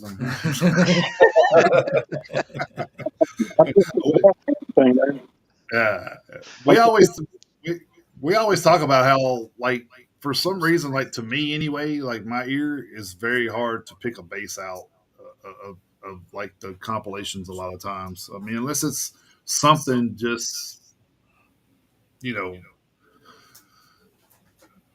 just so unique or whatever, then you really don't hear a lot of bass sometimes. And I but I kind of like try to put that in with the drums because it's kind of a I Rhythm. think that goes yeah they go hand in hand. So I mean you can't have one without the other kind of say I don't think. But Well, if it's I try to make sure when I'm doing an album review, kind of like a especially section, kind of like the rhythm section of yeah, I try to make sure when I'm doing an album review, especially because like in the instance of this week, since we're doing an interview with you guys, we will be doing album review write ups because it's one of the things we actually do live on the show when we're doing our regular show when we don't have a guest. So what I try to make sure that I do when I'm doing a write up is when I'm talking about when I'm referencing the bass, I make sure that I'm specifying drums or the guitar to make sure that everyone gets their due when I'm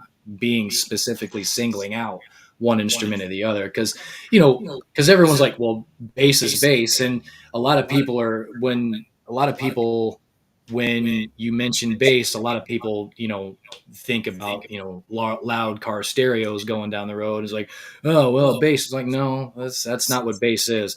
It's either a bass drum or a bass guitar. So I try to make sure that I'm being specific when I'm doing an album review, uh, especially in the write up situation. So everyone knows exactly what instrument I'm referring to. So Mhm. And I think if you go back and listen to this newest record in particular, you will the bass is very prominent. I feel like, and it's very much present as it should be. To me, there's it's almost like the foundation under everything else mm-hmm. that's there. So and it's important.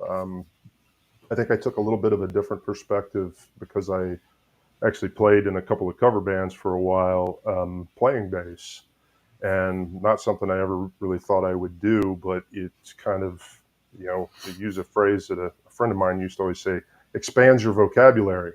So Mhm. you begin to pick up on things. It's kind of like that new car that you bought that you had never seen, and then all of a sudden, when you're driving down the road and you see, 50 of them in a day, and you're like, well, everywhere I look, everyone's got a car just like this. It's That like, happens all the time. right. And it's not like it hadn't been there before. It's just you had no reason to notice it before. So when you pay a closer attention, I think, and especially from my perspective, when I've played bass a lot, it makes me even unconsciously notice it more in every Mhm. mix.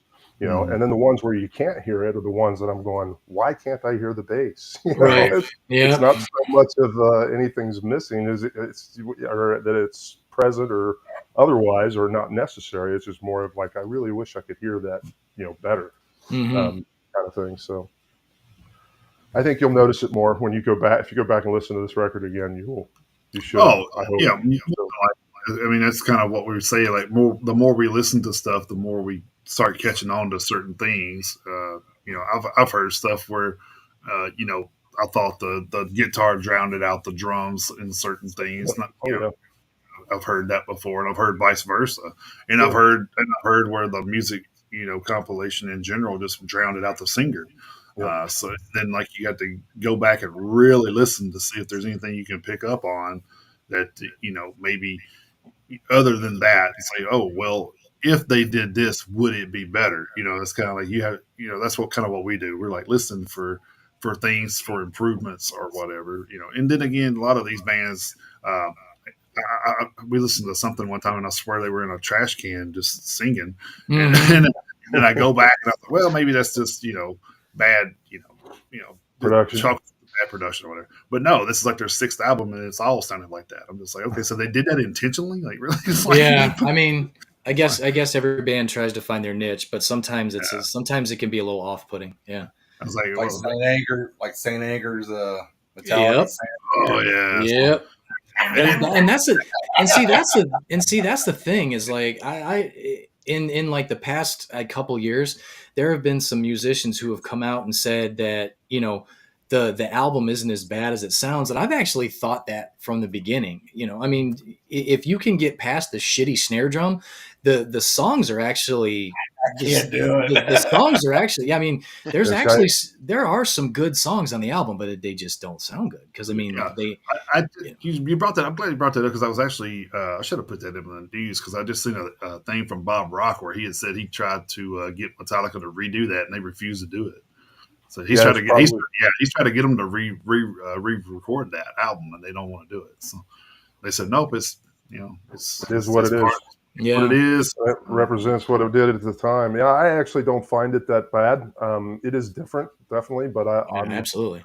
I gravitate a lot of times toward some noisy music, so to speak, and experimental Yeah. stuff.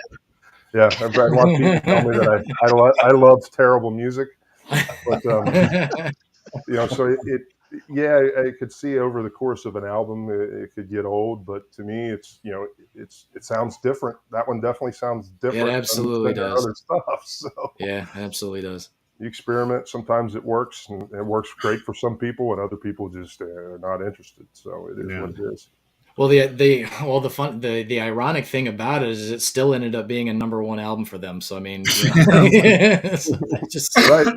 Yeah, and I bought it. I did. I bought it too. Oh yeah, I got it. Yeah, I bought it, but and and like I said, there are songs off the album that I like. I mean, I like the title track. I like Frantics. Some Kind of Monster's not bad. So there are good songs. It's just, man, that snare drum is rough. Well, that snare drum is rough. It's crazy because they're redoing like a load and reload and stuff, but they're not. I don't know. Maybe during an anniversary of St. Anger, maybe they'll redo a song or two or something. I don't know. But, you can't blame them if they don't. I mean, that's kind of. Go see them live. I bet the snare doesn't sound like that live. No, I bet it don't either. No, it doesn't. No, it Not doesn't. for long, anyways. Not if the engineer wants to keep his job. Yeah. So That's I think 100% true.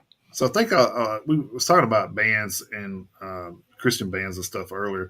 I think one of the things that stuck out to me is I think it's harder for a band that's already established to then like later on become Christian because then you can't.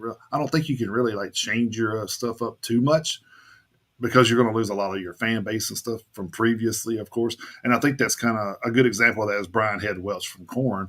I think that's why he started the band Love and Death because it's more of a Christian-based band, and he knew he couldn't get away with probably a lot of those songs with Korn because Korn's already been reputation for 25, 30 years. So, well, he was out of Korn for a while. He did he did that solo album first, which is actually a pretty good album. Yeah. To me, that album, and I have it, I've listened to it a bunch. What it did for me is it made me realize how much influence he had on Korn's sound because Korn's next album without him was very different sounding than what their original stuff had. Yep. So it told me, in my mind, it was like, wow, he actually had quite a bit of influence on the overall sound of this band. Where initially when I first heard his record, I was kind of like, hey, it just kind of sounds like it, could be potentially another Korn record. And then I heard Korn's newer record, and I was like, oh, "Wait a minute! Maybe that sound was coming more from him than than you may think." And I think Love and Death came after that. I know he's been dabbling in a whole bunch of different projects. Interesting dude, and a cool story. Good book that he wrote as well. If you've not read it, it's worth a read. Well, I haven't read that book. I'll like to read that. Yeah, I want to. Yeah, I do. I want to. Actually, both of them. Yeah, his later one is good too. Yeah, I'm reading Rob Halford's book right now. So yeah, that one's pretty raw. He doesn't really hold anything back, but it's Rob Halford's book. No, I mean, it's a really good read though. Yeah, no, he's not one to censor himself. So, so I mean, and I'm reading his. I read Dave Mustaine's, and I read Ozzy's, years ago, of course. But speaking of which, how did we all feel? I mean, I'm sure this is a dumbass question, but I'm gonna ask it anyway. So, I mean, how did we all feel when Ozzy passed away last month? I was sad. We all knew it was coming, but I was very sad. Yeah. I'm still walking around singing Ozzy songs every day in my head, just unconsciously. So We Yeah. watched. Me and some friends got together and watched the Back to the Beginning. I have to, admit that during when he was on stage, especially, I was very emotional. Hmm. Tears in my eyes to some extent. I have a very sordid kind of history with Ozzy and how I was introduced to Ozzy and all those other things, and then just to realize how much influence I think there was there, and what he was kind of known for and famous for versus the actual man Wow. himself and who he really was as a person, as a husband, as a friend, as a father. It's pretty different. So there's a little documentary I saw not too long ago called "God Bless Ozzy." I don't know if you guys have Yep. seen that by any Oh yeah. chance, Yeah. but that was one that I caught late at night, several years back, and just ended up not intending to watch it, but watched it anyways, and felt like there's a lot more to this man than just the Prince of Darkness kind of thing. So Hmm. definitely rough around the edges, but yeah, it came. We got the message or the news that he had passed on the way down to see Pantera. Me and some friends of ours, and I mean, it kind of set the mood for the whole rest of the night. There was a lot of just remembering and recognition, I think, for his influence. And like I Yeah. said, still, as I'm at work and passing through doing this thing or that thing, and I find myself in my head, I'm singing a Black Sabbath song or I'm singing an Ozzy song, which prior to him passing was not necessarily something that happened very often, Sure. Yeah. especially these days. But now it's stuck with me pretty good. So Yeah. Yeah, I was talking to somebody the other day, and they were talking about how they kind of grew up on that and Ozzy and stuff. And it's one of my customers, and he knows I'm into metal, so we were talking about it. And he said, "Yeah," he said, "actually, my dad's taking it pretty hard because he actually seen Black Sabbath, when the first time they ever toured America." So it's kind of like, yeah. So he's lived through the beginning, and like now, like watching the Yeah. fade away. So it's kind of like, man, that does have to be rough to be able to witness something from its inception to go all the way back, and now you're starting to watch the people that did that pass away. It's kind of like, wow, man, that's. Yeah. And kind of I kind said of that too when he passed. I said, man, it's kind of an end, kind of showing the end of the era. Absolutely. can make you, I think, reflect on your own mortality a little bit, which is not a bad thing to me. Some people are, I think, live their whole life being afraid to die, and living in fear is no way to live. You know, Yeah. Yeah. so 100%. I can actually attest to that. I remember uh, a friend of mine I used to work out at the gym with. He was a police officer at the time, and then his dad passed away, so he kind of like leaned out of that and did some other things where he was around for his family. And his dad died of a heart issue. Well, this guy was like trying to like get his stuff. He was trying to get his medicine filled early all the time because he's like, and it's just blood pressure medication. It wasn't nothing crazy, but he was so afraid to die like his dad, yeah, that he's like, oh, I got to stay on top of this, got to stay on top of this. And then like, I don't know, like a couple of years later, he wound up dying in a car accident. So, whatever you're trying to like not protect do, yourself from, protect yeah, yourself from Yeah. is not the thing that takes you out. So, Yeah. so My brother and I are going through the same kind of thing right now. Our dad passed away in June, and we're both, it just out of nowhere. And so my brother and I are, we're going to the doctor and getting everything, getting looked at and all this stuff because I'm 47. My brother's 40, going to be 42 next year. So but it's just one of those things. And Jason's known me for like 20 years. I've never drank, I've never smoked. I quit caffeine 10 years ago. So so you would think I'm in perfect health, and I may be, but it's one of those things. I could fall down the stairs and snap my neck. You never know. So, right, but when we lost our dad a couple months ago, my grandfather, his dad, we were we were up in Michigan for 4th of July when my mom had the celebration of life, and my grandfather was like, "Go get yourself looked at." I was like, "I will, Grandpa, I promise." So so so we're kind of going through that same kind of thing right now. So it's been strange, but I'll tell you something. It's good to try to be healthy and stay healthy, but you also have to come to the realization that no matter what you do, if you live long enough, eventually you're going to die. oh yeah, none of us are getting out alive. Yeah, so No, and I think there's some peace and hope that comes bringing us back full circle that comes from um, faith in God. That for me, anyways, it allows me to kind of take every day as a gift and then try to enjoy the days and the times that we have, because there is no promise of tomorrow. I mean, I tell well, yeah. my kids all the time, I could go at any time. You don't know, and you can wander through life and live in fear and dread and anxiety and everything else over that. Yeah. Or there's also a peace that you can have where you can kind of live the best life that you have and do the best that you can for those around you, and not be constantly consumed by the fear of dying. Mhm. Everybody's different. Everybody grieves differently. I think I've caught some slack from some friends and family over. My father passed away about 4 years ago in September, and while it wasn't completely unexpected, it was a double punch because my sister had passed away exactly a year and a day before my father died. Wow. And my Yeah. sister was about 2 years older than me, and I also have an older brother.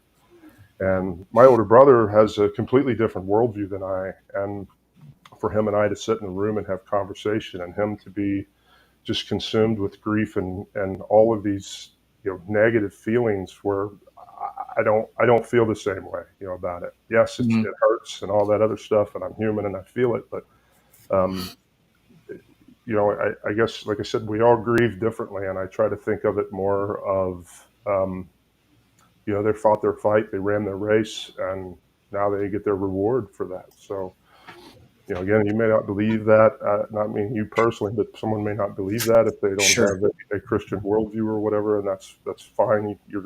But don't try to take it away from me. Oh no, absolutely not. I- That's one thing. That's one thing I can't stand that people do.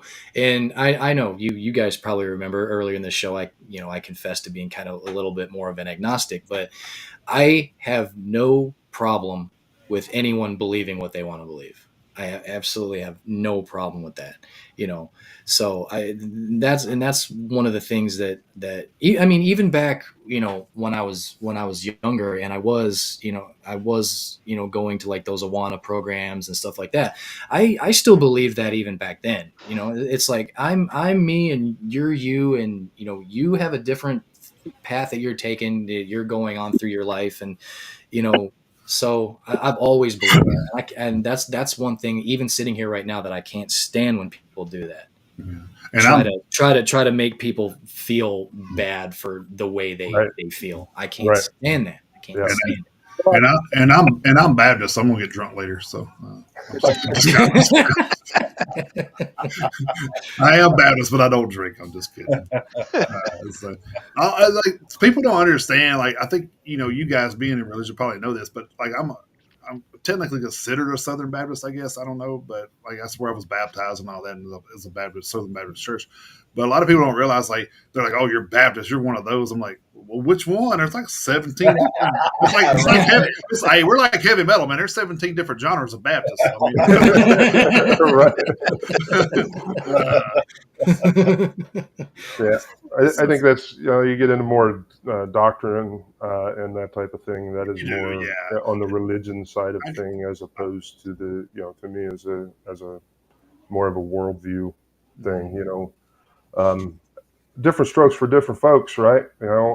Yeah. Not But I think everybody's into the same thing, and some things that might be a challenge or a hardship or a struggle for me may not be that same struggle for someone else. And I Sure. think we should always be sensitive to that. You know, the world could actually use a whole lot more of that worldview that says Yes. love one another. Love your neighbor, because when you love somebody, you don't want to kill them. You don't steal from them. You don't try to Right. take their wife from them. All these other Hmm. things. If we Yeah. could just love one another, I think the world would be better off. And I know that sounds cliche, but it's true. I couldn't agree anymore. Yeah, no, Yeah. 100%. That minding your business helps out a lot too. So. Well, yeah. I mean, there's a little bit. I mean, you're laughing, but I think there's a little bit. Yeah, I know. There's got to be a little bit of a balance of both. I think. I There really Right. do. I Yeah, I really agree. do. I mean, look out for people, sure, Yeah. but I mean, at the same time, look out for people, but don't like, but don't stalk people. You know what I mean? I mean, Like you have to be keep involved. track. Like like Jason, you live in a subdivision. I lived in a subdivision. I got neighbors all around me, and so do you. So I mean, but it's one of those things. I mean, kind of be aware of what's going on, but I mean, don't obsess over what your neighbors are doing and stuff like that. So there's got to be a little bit of a balance of, awareness and, yeah, minding your own business. So I think both can go hand in hand and should. I think it's just more of where people try to make their personal lives, like especially like maybe their bedroom lives, public, and nobody wants to know that stuff. It's not Right. like, Yeah. I mean, know, yeah. it's like nobody cares what you do back there. It's Yeah, I've got a T-shirt that says there was a guy I worked with a lot of times, and because of my position, I would get involved in things that weren't necessarily for me to be involved in. And he used to always say to me 99.9. And when I had asked him, what does that mean exactly? He's like, I got a shirt for you. So he brought me this T-shirt, and on the front it says 99.9% of the time, the stuff that you worry about doesn't even pertain to you. And there's a lot of truth in that. It's kind of like, like you said, mind your business. You get yourself involved in somebody else's business that doesn't have anything to do with you. One, you're probably not welcome being involved in that business in the first place. And two, you get yourself all worked up and stressed out over something that has nothing to do with you. And something you probably can't change anyway. So. Right. Yeah. And I think like I was a manager at a warehouse before doing what I do now, but I think that kind of like helped me realize a lot of that stuff. Is like because you're dealing with so many different personalities when you're doing that, and you have to like be aware of first who you're dealing with, and second of all, how far to push them into where they don't like snap or something. So it's kind of, you got to look at all those scenarios. But I think the main thing that I always like, I guess they always like about me is they're like, oh, what about this? What about that? I was like, hey, if you do your job, I don't care what you do. Like, I mean, that's just me. It's like, if you go out there and you do what we're supposed to do, we make it by the deadline. I don't care. Like, go take a nap for all I care. I don't care. Like, as long as somebody else don't see you and you get fired. But I mean, I'm gonna say I don't know nothing about it. But it's funny you brought it because somebody just sent me this yesterday. They said they sent me this in a text. Said, hey, I thought about you when I seen this, and it said, I'm on my way to HR again after they found out I called one of my coworkers C-section because he's scared of labor.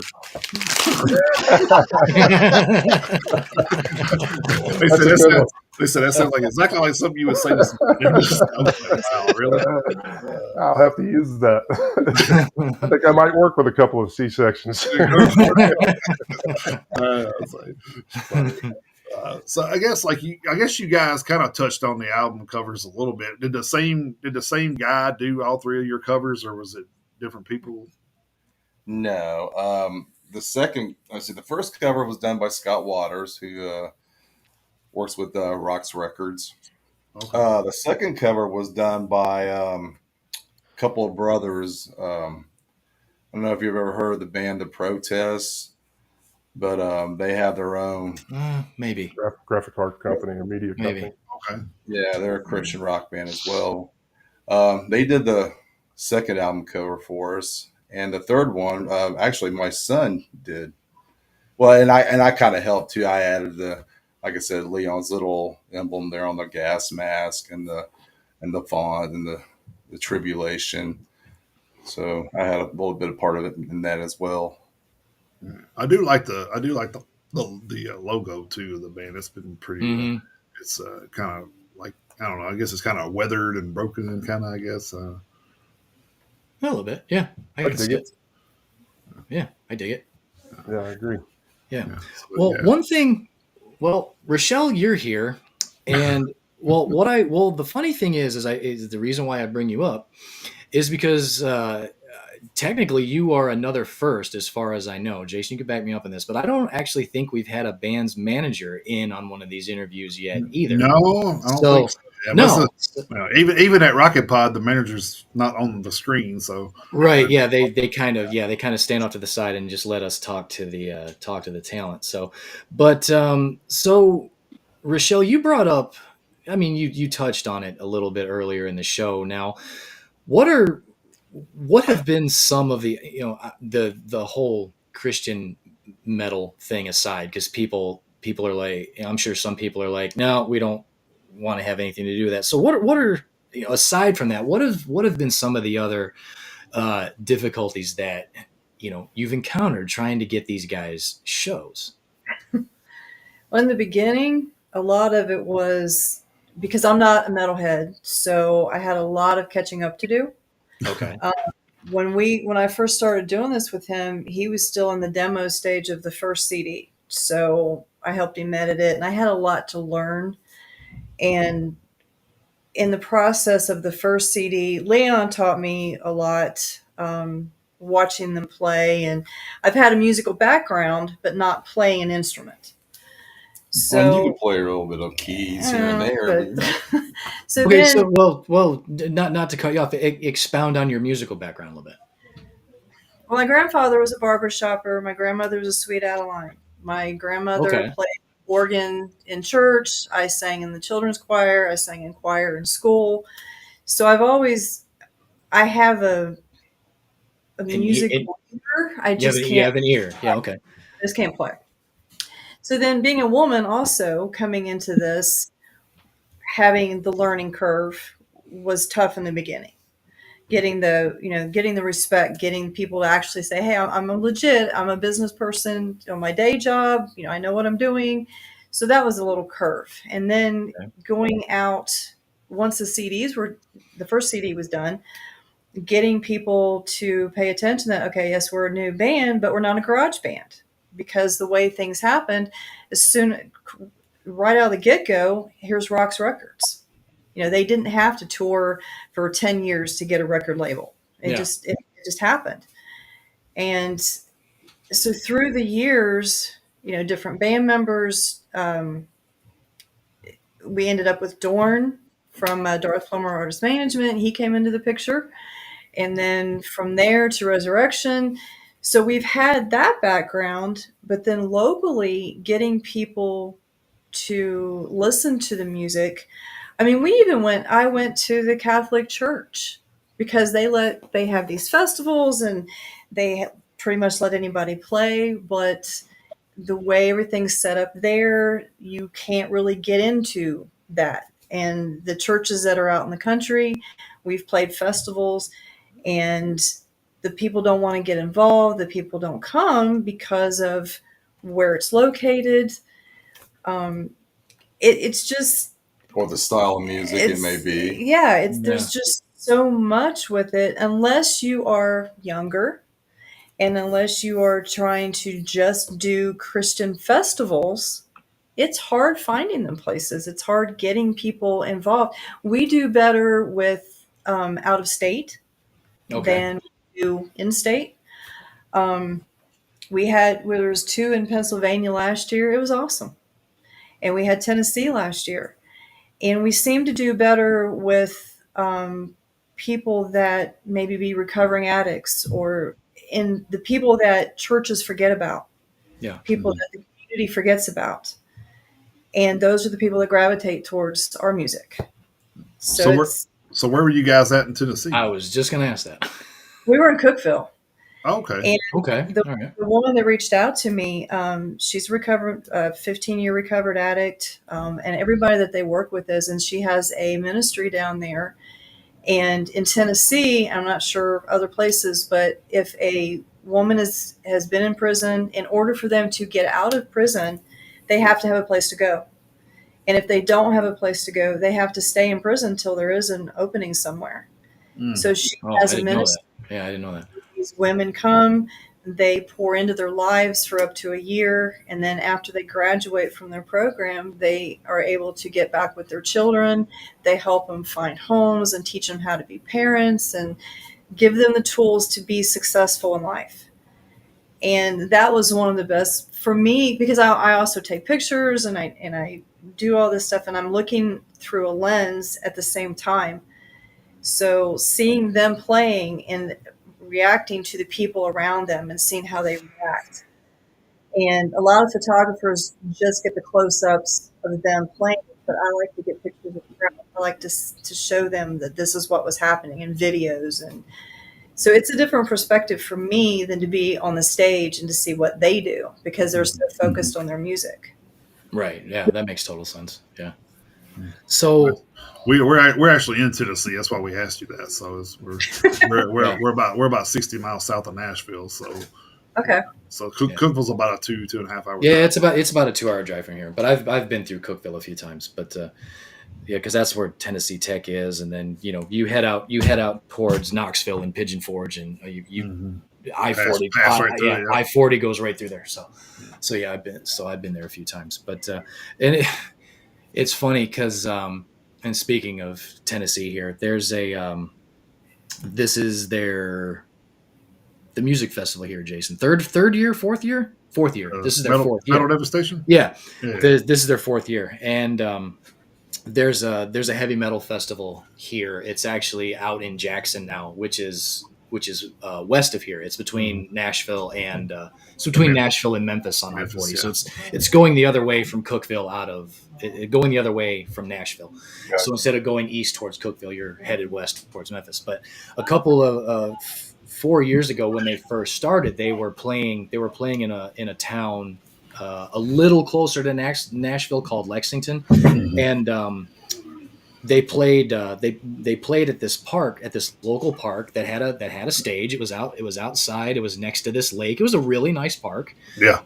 And I think the first year they had a few hundred people that were there. Jason and I were there. We spent all day there, and it was called the Tennessee Metal Devastation Festival. And you had all these local people.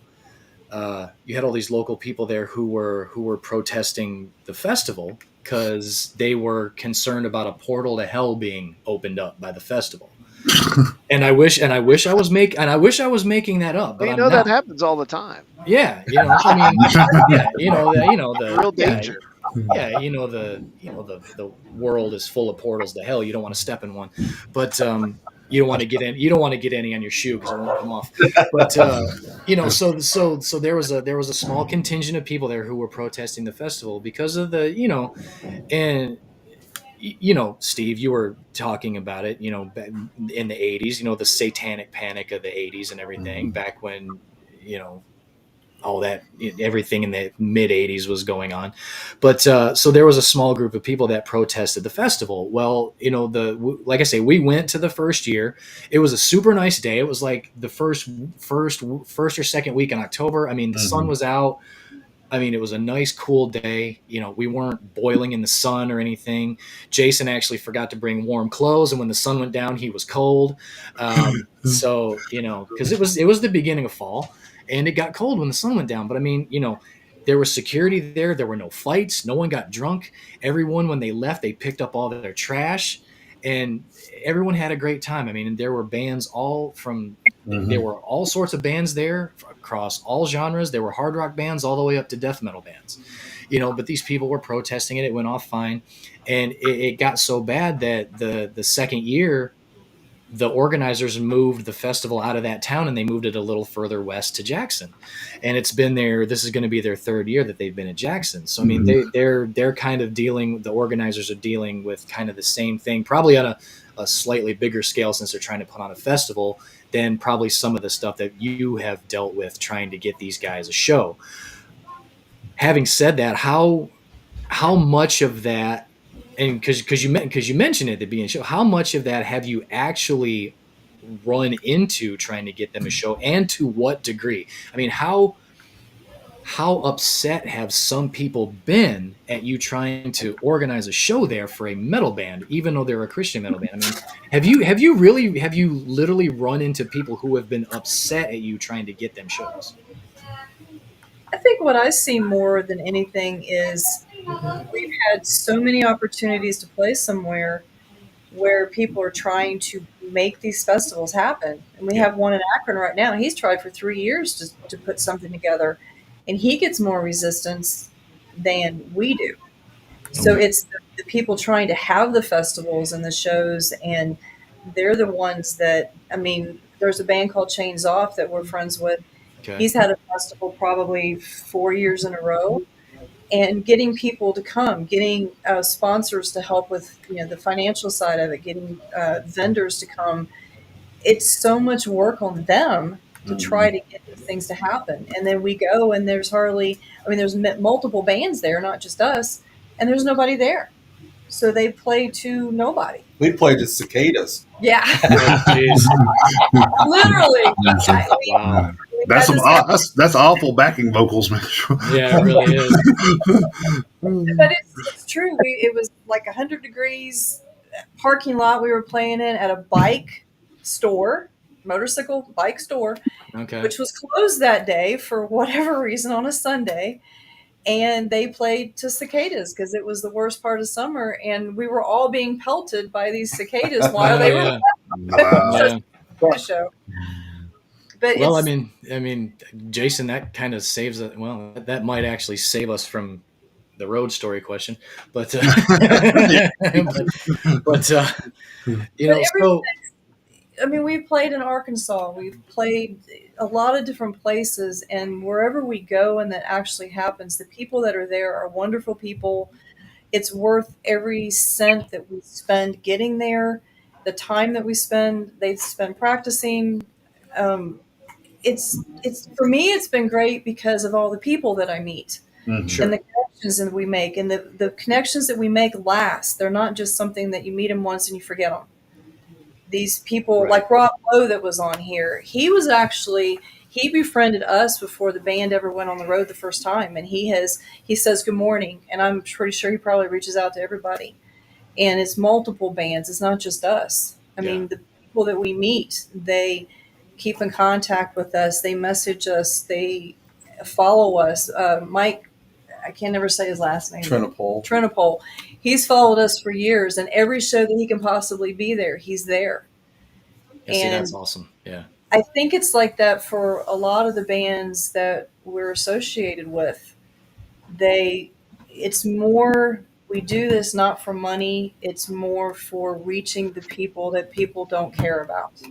that's kind of what we've done with this show. It's not necessarily that we're trying to get bands out there that people don't care about. What we're trying to do is we're trying to be an avenue of discovery. That's what we're trying to do. And we kind of look at every band that's been on the show over the last few years. We kind of view every single guest that we've had as a friend of ours, because we bring you guys on and we get to know you from a musical standpoint, and also from a personal standpoint, and we consider every one of our guests friends moving forward. Everybody has an open invitation to come back anytime, because you guys are always doing stuff. You guys are putting tours together. I'm sure that you guys aren't going to okay, Tribulation's out, we can call it a day now. We're just going to shutter this whole thing up. So you guys are, I'm sure you guys we'll do some shows and do some things, and at some point the fourth album will come around. If we're still here, you guys come back on, we'll talk about the fourth album. We're following you guys on socials. If you guys want to reciprocate, we would be more than appreciative. We hear that you guys are going to be playing here, we'll share it, and so Probably show up. So. I mean, hopefully, that is one of the goals. Of course, obviously some of these bands are going to be harder for us to see than others, because, the bulk of the bands we talk to are overseas. But we're trying to get, like, anybody that we bring on, we're trying to get them seen as best we can, because, like Jason said earlier in the show, it's a band that we discovered. You guys are new to us, and now we are fans. So now that we're fans, we've talked to you guys, we consider you guys friends. So, we're going to do everything we can in the scope that we have to try to get you guys seen. That way you guys can expand your fan base while we're trying to expand our own fan base. So hopefully it becomes a little bit of a symbiotic friendship. And so that's kind of been our whole mission from a musical standpoint since this whole thing started. So that's where we're coming from. We Cool. appreciate it. Thank Yeah. you. Yeah. And Never, we're, and we're always open to playing with, not just Christian bands. We're open to play with anybody. I mean, well, we've had that opportunity to play. I don't know if you've ever heard of the band Out of Darkness. Brett Smedley's band. Brett Smedley, former drummer from Ice Dirt. Oh, okay, yeah. Oh, yeah. We've had the opportunity to open for them in Cincinnati, and we've met with Brent. And I mean, he's a believer, a faith man in God, and we've had that opportunity there to play for them and with them and a few other bands. And I mean, me personally, I would rather play outside the box of Christian festivals and Right. Christian stuff. Because I mean, that's where it's at. I mean, it's like you're preaching to the choir already. Sure. I mean, That's don't get true. me wrong. Don't get me wrong. There might be somebody there that's never been to a Christian music festival. Like, we're getting ready to play Immortal Fest here in Ohio. Mm-hmm. It's a 3-day weekend of Christian bands. All you got Les Carlson from Bloodgood going to be there. You got Bride. You got all these Sacred Warrior. Sacred Warrior. All these great bands from the '80s. That's going to be there that weekend. And there may be somebody there that never been to one of these Christian rock festival. Sure. And you never know. You don't know who you're going to reach. It's always true. about the one. So. But yeah, I mean, if you have connections of that festival down there in Tennessee, by all means, if there's a connection way, I mean, we would be more than glad to participate in. Actually, just let them know that everywhere we go, we bring our own portal to hell, so they don't have to rent. Yeah.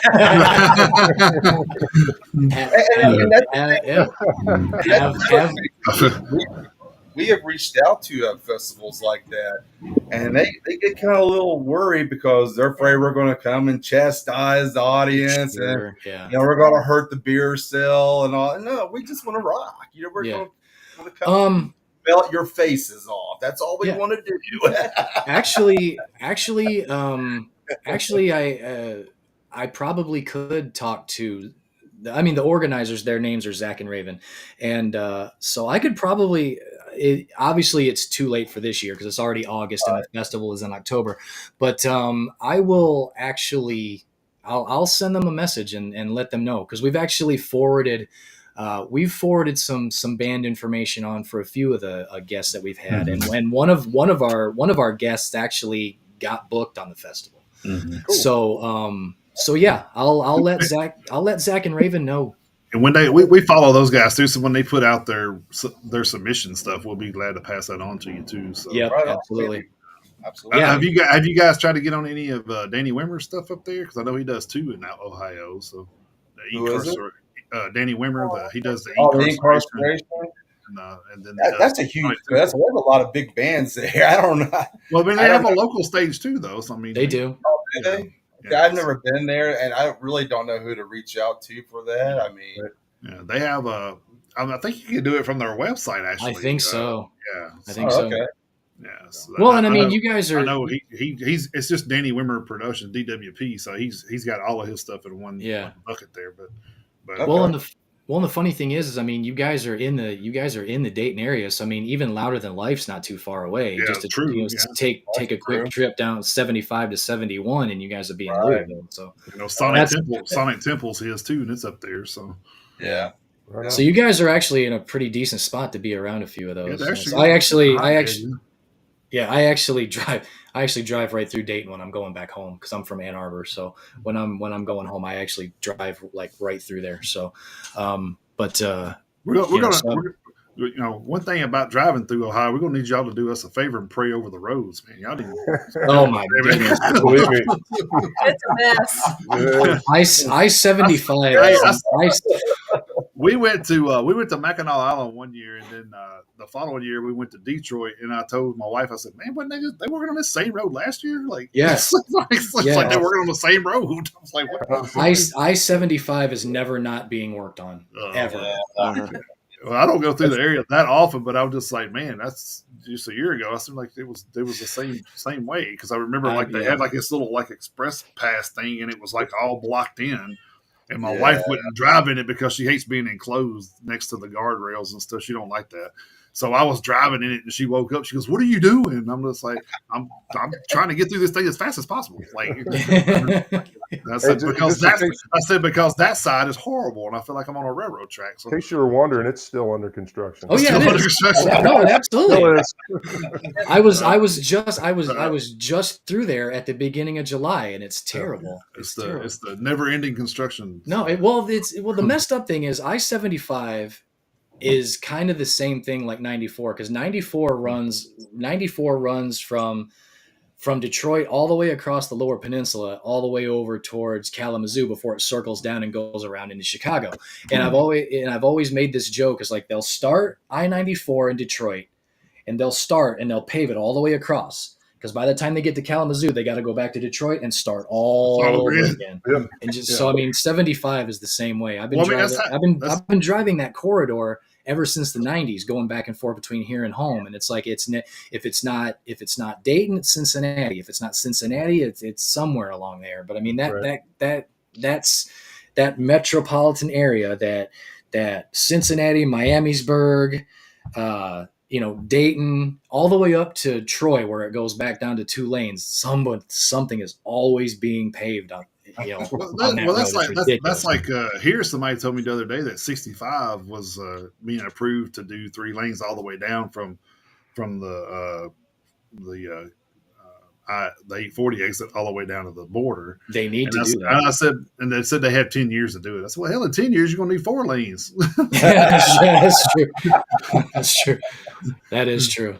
That is true. Well, they got people moving in herds over here. It's crazy. It's ridiculous. Yeah. So yeah, we'll definitely. I mean, I'd definitely pass along your guys' information to Zach and Raven at that festival. Yeah, because they do put on a good show. I haven't been able to go the last couple years for various reasons, but we went to the first one. It was actually a pretty good time. Yeah, and then we'll, if you guys get on, we'll go to the next one. But yeah, the good thing is they do have the fest. It's a 1-day festival, but the good thing is they always have it on a Saturday. So I mean, that's a good thing. So I mean, it's not one of those 4-day festivals where you may be the first band on the Thursday, something like that. So I mean, right. The festival is on a Saturday. So I mean, so it's not too bad. So. All right. So I know we kept you guys a little bit long here, but I just wanted to give you guys an opportunity to push out any websites or, socials, all that good stuff for anybody listening. So. Yeah, we have a website. It's www.weaponsofgod.com. You can check out all the latest news, updates, merchandise on there. We do have a YouTube channel, the official Weapons of God YouTube channel. And of course, we're on Facebook too. So you can reach us out there. And yep, I think that's all there is. Okay. Now. Oh, you guys got another hello in the chat down there. Got a late Actually, Steve and Sharon Lopez, we played a festival of theirs 3 years? Yeah. Okay. 3 years ago.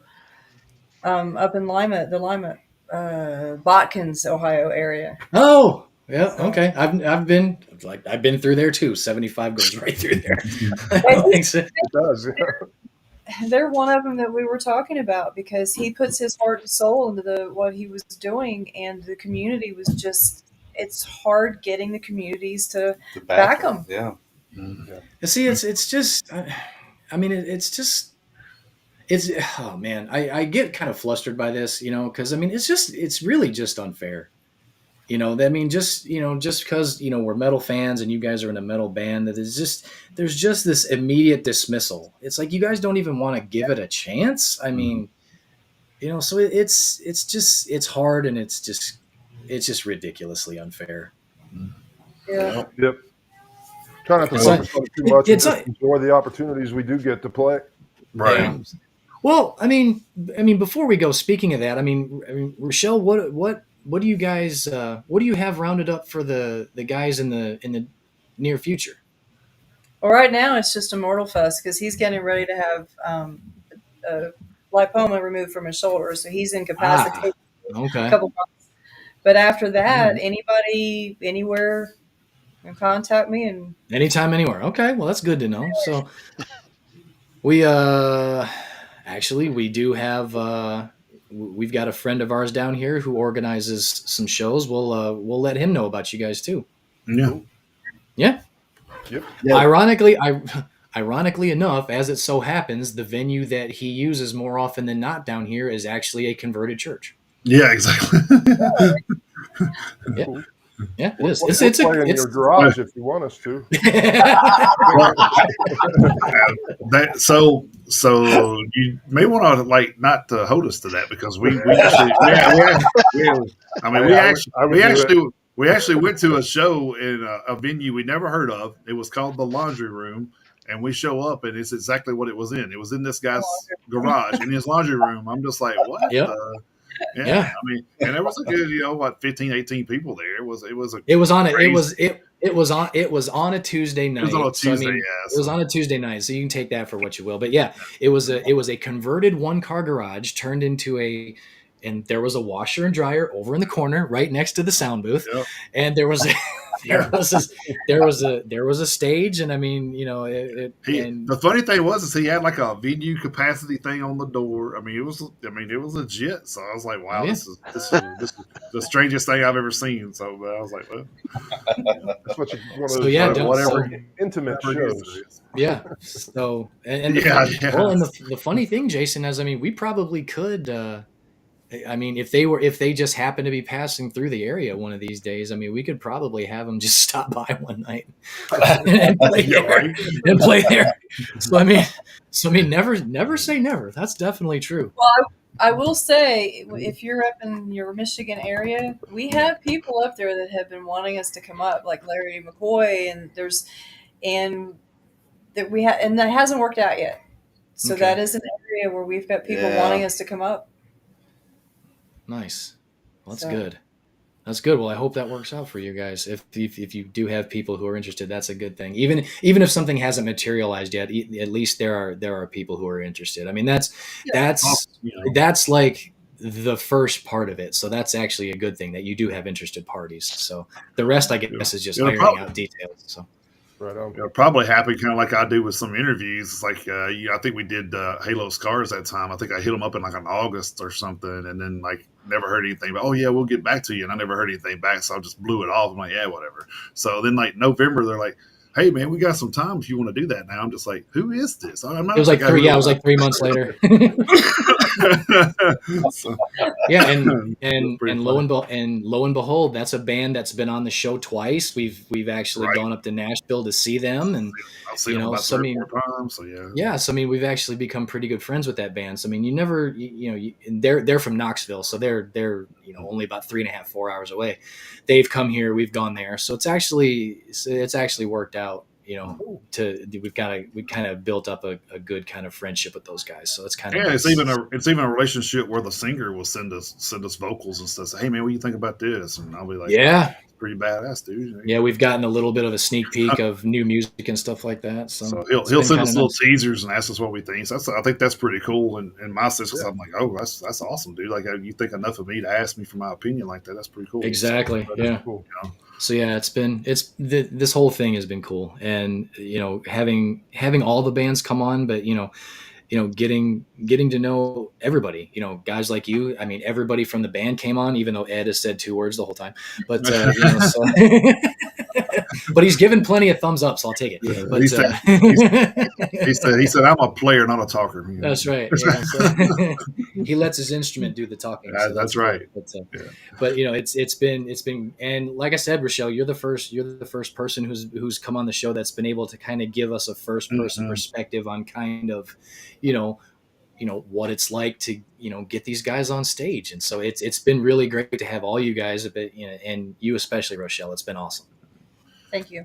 So, and it seems like funny, some of the bands that we follow will give a shout out to like their sound guy or their light guy or something, and we'll just share it on our thing. And they're like, why are y'all shouting out to us? Because those people make the whole show happen. Yeah. They're part of the shows. If they're willing to shout out to those guys, then they obviously mean a lot to the band. So, without a doubt. Yep. all cogs in the machine. That's right. That's right. So, again, appreciate you guys taking your time out of your Saturday to talk with us a little bit. And like I said, great getting to know, everything about you guys, and Rochelle and what she does for you is awesome. I'm glad that we got to get a perspective on that side of the fence too. Absolutely. Got to pick it's her all- brain and everything. Yeah, so it's always good. Like I said, we're not business type people with this, so it's always kind of amazing to us to hear some of the business sides of things. So, and then the roadblocks as well. So I don't think a lot of people realize the roadblocks a lot of bands have to go through sometimes, and I think that's good to try to get that out there to let people know, hey, it ain't always glamour and and all this other stuff that you think it is. So, That is Yeah. not. Yeah. Well, and the thing that even whether it's Christian band or other, what people don't realize is there's a reason that garage bands stay garage bands, because if you don't have a business background or if you don't have connections, or like I said, the way all of this happened for us, it's only a God thing, because most bands you do have to travel and tour and do everything that you do for years before you may even get an opportunity to get in front of a label. So there's a reason that bands don't pursue it. They just play in the bars and they play everywhere they can and they do what they enjoy, because they look at it like, this is too hard over here to do this. And I'll be the first to say this. Some people probably think the Christian music industry is probably a lot easier and It's a lot not. easygoing, laid back. It's not. It sucks as much as the succular side.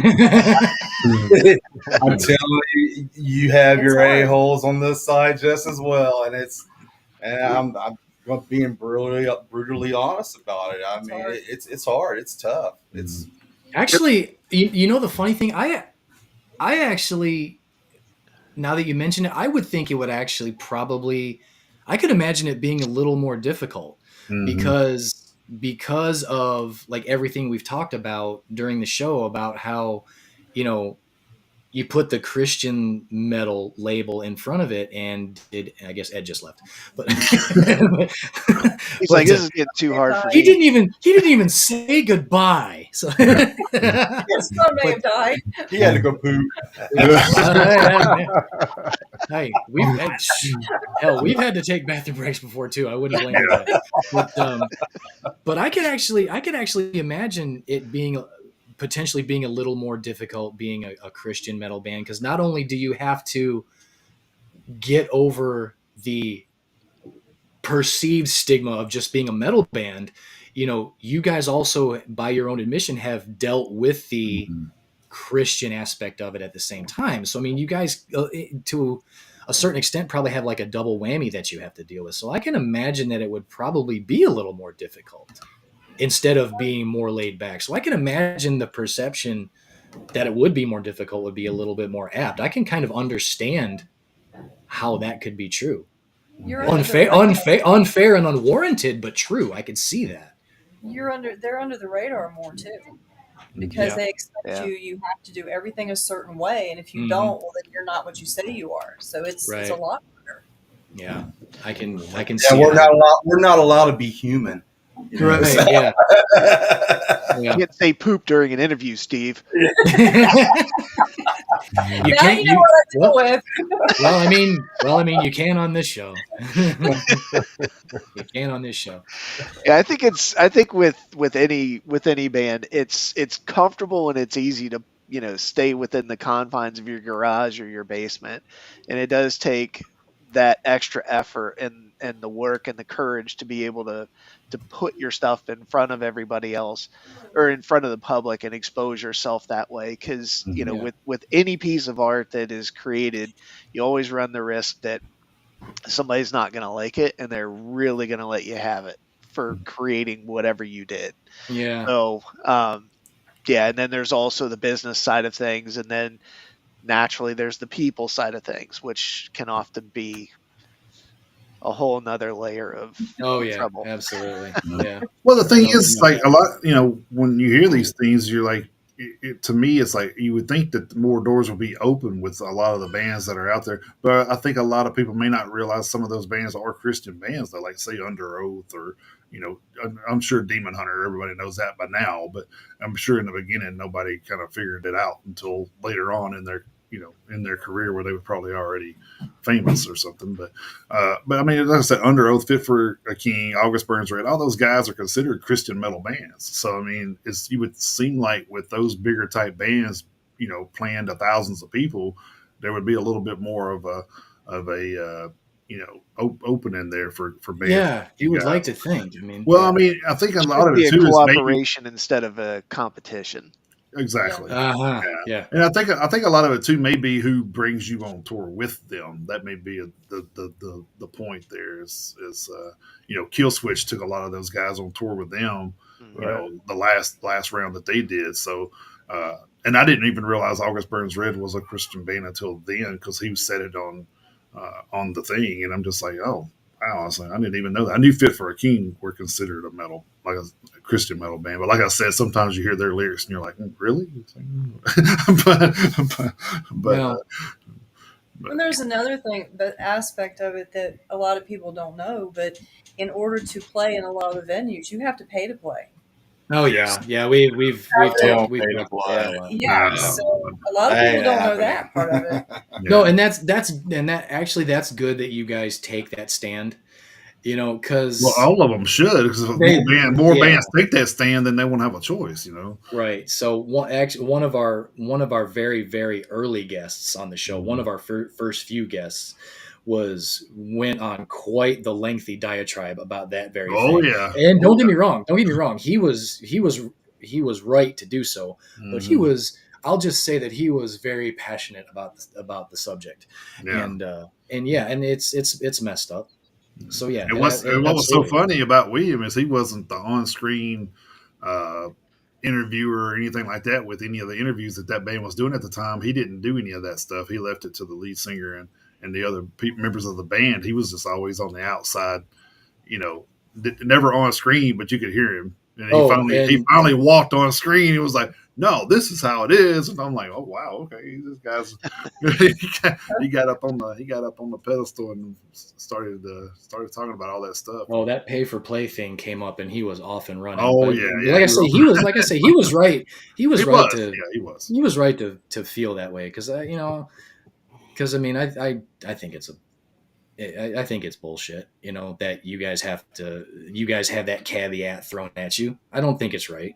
Well, no, I mean, you're the talent. I mean, if you're doing things, if they're making, this is my thing. If I'm a promoter, I'm bringing you into my club or whatever the fact is, or venue is. If I'm bringing you in there, I'm making money off of that. I should pay you. I don't care. I shouldn't say, hey, you need to give me, $200 to come play at my venue. Yeah, I should book you, advertise that I'm booking you, and then whatever you bring in, we should work on an agreement to pay you. I mean, that's how it should work. There's another aspect to this too, because as a Christian band, there's a lot of talk in the Christian community in the music part of it that we shouldn't be paid to play. You should just take donations, I guess. Yeah, well, not even that. We shouldn't take any money at all, but yet it still costs money. Even though you're a ministry, it costs money to go play somewhere, to travel, motels, gas costs everybody the same thing, and you still got to spend the money on your vehicles, your wear and tear, the travel, the time off work. We're expected not to play, not to accept money. Also. Yeah, because it's a gift. It's a gift of God that we're doing this and going out and preaching and ministering to the people. It's like, okay, so how did you buy that Striper T-shirt? How did you buy that Striper CD? You know, well, I mean, you cheeseburger that you're chewing on. You could also turn that back around to, okay, well then the preacher shouldn't get paid. Right. Yeah. I mean, in a sense, the way they're saying it. I mean, if you're saying we shouldn't get paid for out here giving the word and preaching the word, then our preacher shouldn't get anything for preaching the word to you on every Sunday or Wednesday or whatever it is. Right. Yeah. Here's another thing that we've learned since we've been in this scene. You're all familiar with the whiskey. Oh yeah. Whiskey Go-Go. Yeah, the Whiskey Go-Go. Yeah. Yeah, a lot of those bands, for them to play there, they have to pay to play there and sell tickets, Thousands of dollars. thousands of dollars. That's And crazy. if you don't sell a certain amount of tickets that the club is expecting you to play, you don't pay. I mean, you don't if you don't pay or sell those, you don't get to play. Yeah. That's like Friends of Art. They got to open up for Striper a couple of years ago out of band Fear Not and Seven Servants. They told us about that, and it was quite surprising to hear that, especially for a Seven Servant. They almost didn't get to play because they're right outside. They're from Cleveland, Tennessee, down there, Mm-hmm. and how are they supposed to sell tickets when they live in Tennessee and the venues in California? Right, yeah. So they're under Rock's Records, and unfortunately, Rock's came through and was able to help them get in the door because Whiskey was going to turn them down. And it's just Wow. it's crazy. I mean, that's like a dream place for a lot of rock metal bands. Oh, yeah. But to hear that you have to go through that hoops and everything else to try to play, it's like really, really sad to hear that. It is kind of disheartening. For one, I mean, it's an iconic venue, but at the same time, you would figure that a venue like that would know the struggles of the overall genre of music. Because I mean, heavy metal has been like the redheaded stepchild for a long time. I mean, back except for when heavy metal ruled the world, that kind of era. But I mean, you're talking, we're 40 years removed from that era. Mm-hmm. Heavy metal is, heavy metal is. Don't get me wrong, it's alive and well, and I think heavy metal is as strong as it's been in quite a while. But in the grand scheme of it's a global genre of music. We have found that out firsthand over the last few years. Yeah. It's a global genre of music, but at the same time, it's still stigmatized. It's still kind of an afterthought, with the exception of the fellow fans that you and I are. But so you would figure a venue like that would understand having to be the underdog constantly. And because I mean, back in I don't know when it was that the Whiskey first opened, but I mean, it's probably been the late 70s, early 80s. I figure it's probably got to be at least that old. So you would have to figure that they would understand the growing pains, because I'm sure they went through the same thing when that venue first opened, out there in Hollywood and everything, being, the new kid on the block and all that stuff. So it almost, having heard that, it almost feels like they've lost touch with their spirit. Mm-hmm.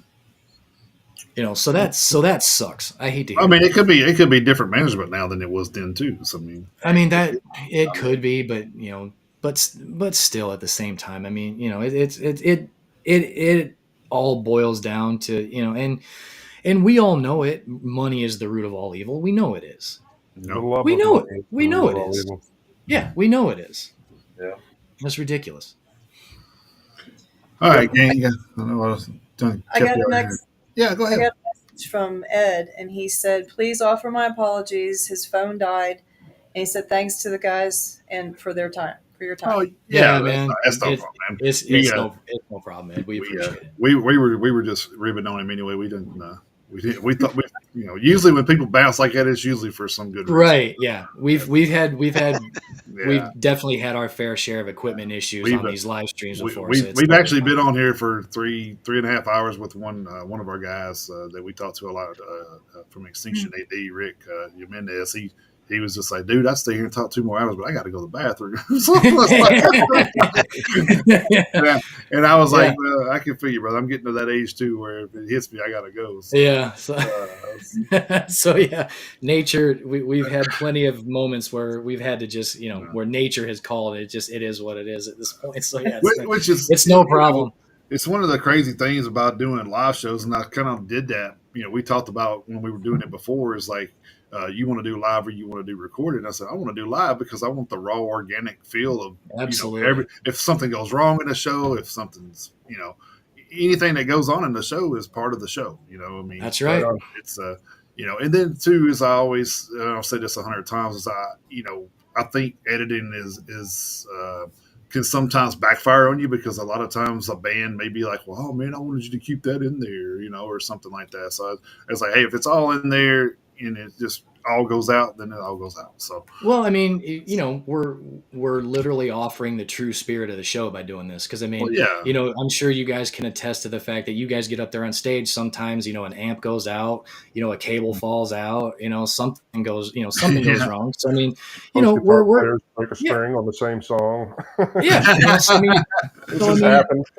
yeah. So, I mean, this is the true spirit of a live stream, where we're introducing a band to the world, Mhm. potentially, because I mean, I know you we guys have been around and stuff, but I mean, so, we even tossed bet, around the idea of changing it at one point, and then we went to a show with Testament, and uh, Billy messed up the intro.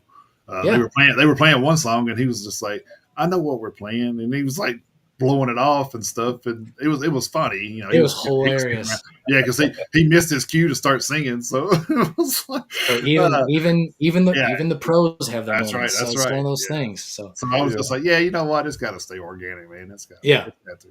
So So, yep, it's been 100% live stream since we started the whole thing. So so Cool. yeah. Nice. Well, thank you guys for what you do, yeah, and thank you for the opportunity Yeah. to bring us on here. Definitely appreciate that, and yeah, keep exposing people to new music. That's fantastic. Absolutely. We absolutely will, and we'll pass on your guys' information to the connections we do have, and we'll see what materializes. yeah. Right on. Absolutely. Appreciate it. Thank All you. right, man. Yeah, thanks. Yeah. Yep. You guys, you have a good one, and hopefully we'll get to talk to you again soon. Yep. Right on. Open invitation. Just let us know. All All right. right. Thank you guys. Thank you Cheers. guys. Thank you guys. Right. Appreciate you. Take care. Have a great weekend. And You too, everybody, go check out Birthday. Tribulation. Oh, thank you. Oh Yeah. yeah, happy Yeah. birthday. Yeah. Great birthday present, by the way. Thank you so much. Absolutely. Hell yeah. Now everybody go check out Weapons of God Tribulation 2. Go to the website, pick it up, or go to a show and pick it up. Support them. Oh yeah. Even better. Even That's better. right. That's right. First, Right. get your go see them firsthand and get your hands on the merch. That's right. That's right. All 3 CDs are on Spotify and Yes, they all are. streaming too. iTunes. Buy physical media. But Yeah, yes, but yes. absolutely. Yeah. And T-shirts and all other merch. About. All the merch. Absolutely. Thanks again, everybody. Y'all have a good one. All right. thanks. Thank you too. Take care, guys. See you guys. God bless.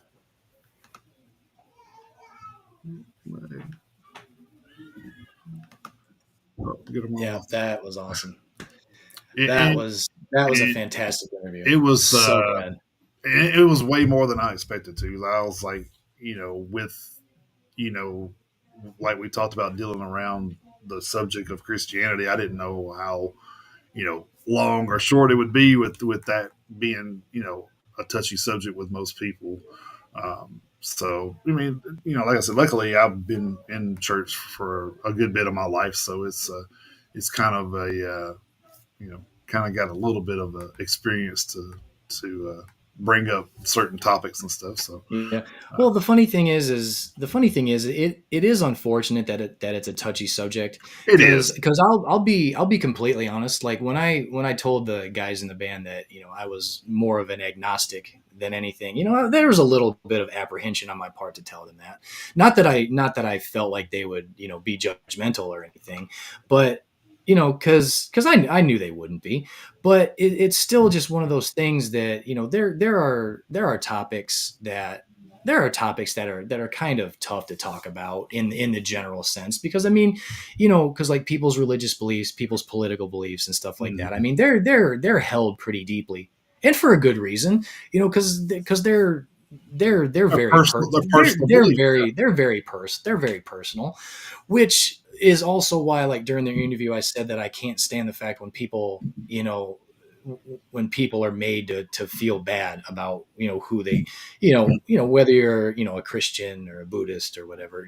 Now don't get me wrong, I do feel that there are some religions out there that it's like, okay, and yeah, we know, Steve and Rochelle, we do know we're still live.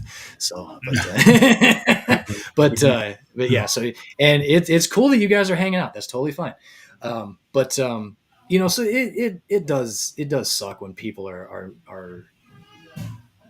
are shamed for whatever beliefs they have, because I mean, people's beliefs, there's nothing wrong there. I'll put it to you this way.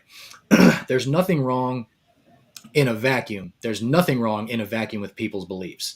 Right. Now, there are instances where people's beliefs morph into something else.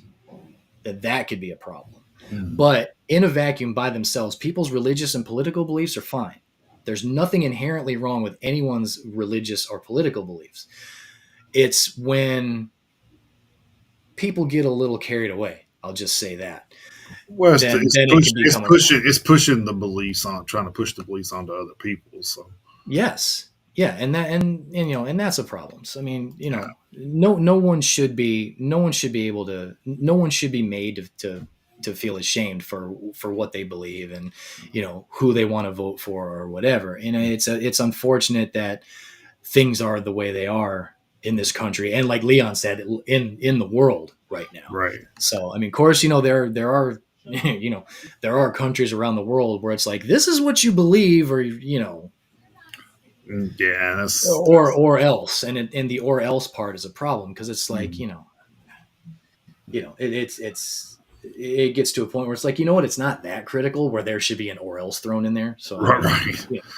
calm down. Hey, Tyson, I appreciate you listening, man. Hopefully, if you want to hear any of our other stuff, you can go over to Spotify. All of our band interviews are over there.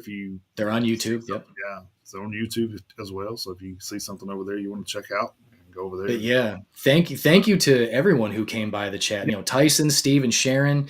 Who else did we have? Rob Lowe. Rob Lowe. Yes, I mean we had a few people in the chat today, so that was nice. A little bit of interaction and engagement there. So yeah, it was nice. And Tyson, yeah, we do appreciate you coming by, and we glad you enjoyed the show. So, but all right, well. That was all about Weapons of God. Now, let me tell you a little bit about Metalheads Unite. Right. Yeah. So if you don't know by now, we do have a 24/7 streaming radio station that streams 24 hours a day, 7 days a week. Our new destination is at radio.thefrontrow.net. That is our hub for our main hub. It has, 6 or 7 different radio stations there, but you will see the Metalheads Unite logo there, and that is our radio station that you can hit play. And now you can see actually from that who the artist is, what the song is, and that's pretty awesome. That's kind of one of the things I have been complaining about since we started the radio. Yeah. Part of it is we couldn't see that, and now we can. So there you go. Yeah. There's your new destination. You can see everything there. Of course, if you do hear or see something on there that may have gotten through the cracks that may not be metal, let us know over at Metalheads Unite USA at gmail.com, when we can take care of that for you. And then you can also follow us on all of our socials. That's right. You can follow us on Facebook, our Facebook group and Facebook page. The page is public, the group is private. Our X account, Instagram, Twitch, TikTok, our YouTube channel, like we talked about, Rumble, and check out the band interviews. Oh, that's right. And on Spotify. That's right. Check out all the band interviews and playlists there. That's right. And I actually did, once you sent me that link to the new radio station, I did go over to the webpage to check it out. It's actually pretty neat. Yeah, I like it, dude. It's a lot more user friendly now than it was, for sure. Yeah, it is. I actually do like the fact that you can see the current track that is playing, because that was kind of strange that when we had the other one, it was basically just like a little status bar where it just, you hit play and the song would play, and then it was basically just showed you how far along in the song you were, and that was it. Yep. So it was like, unless you immediately knew the song, because I mean there are thousands of songs on our radio station, and it's ever expanding, So I dropped 180 on there last week, I think. Yeah, see, so I mean, there's always stuff being added to it, and Weapons of God is actually going to be added to the radio station shortly if it hasn't been already. There's a couple songs already on there. Yeah, so I mean, it's an ever expanding library that we've got over there at the radio station. So, now once you're there, I mean, you can keep up with the songs that are playing in real time. So that's nice. If there is anything that you think we don't have that you want to that you want to add, just send us a message on social, send us an email or whatever. We'll get it added. And the web address, you don't have to do forward slashes and put in numbers and anything else anymore.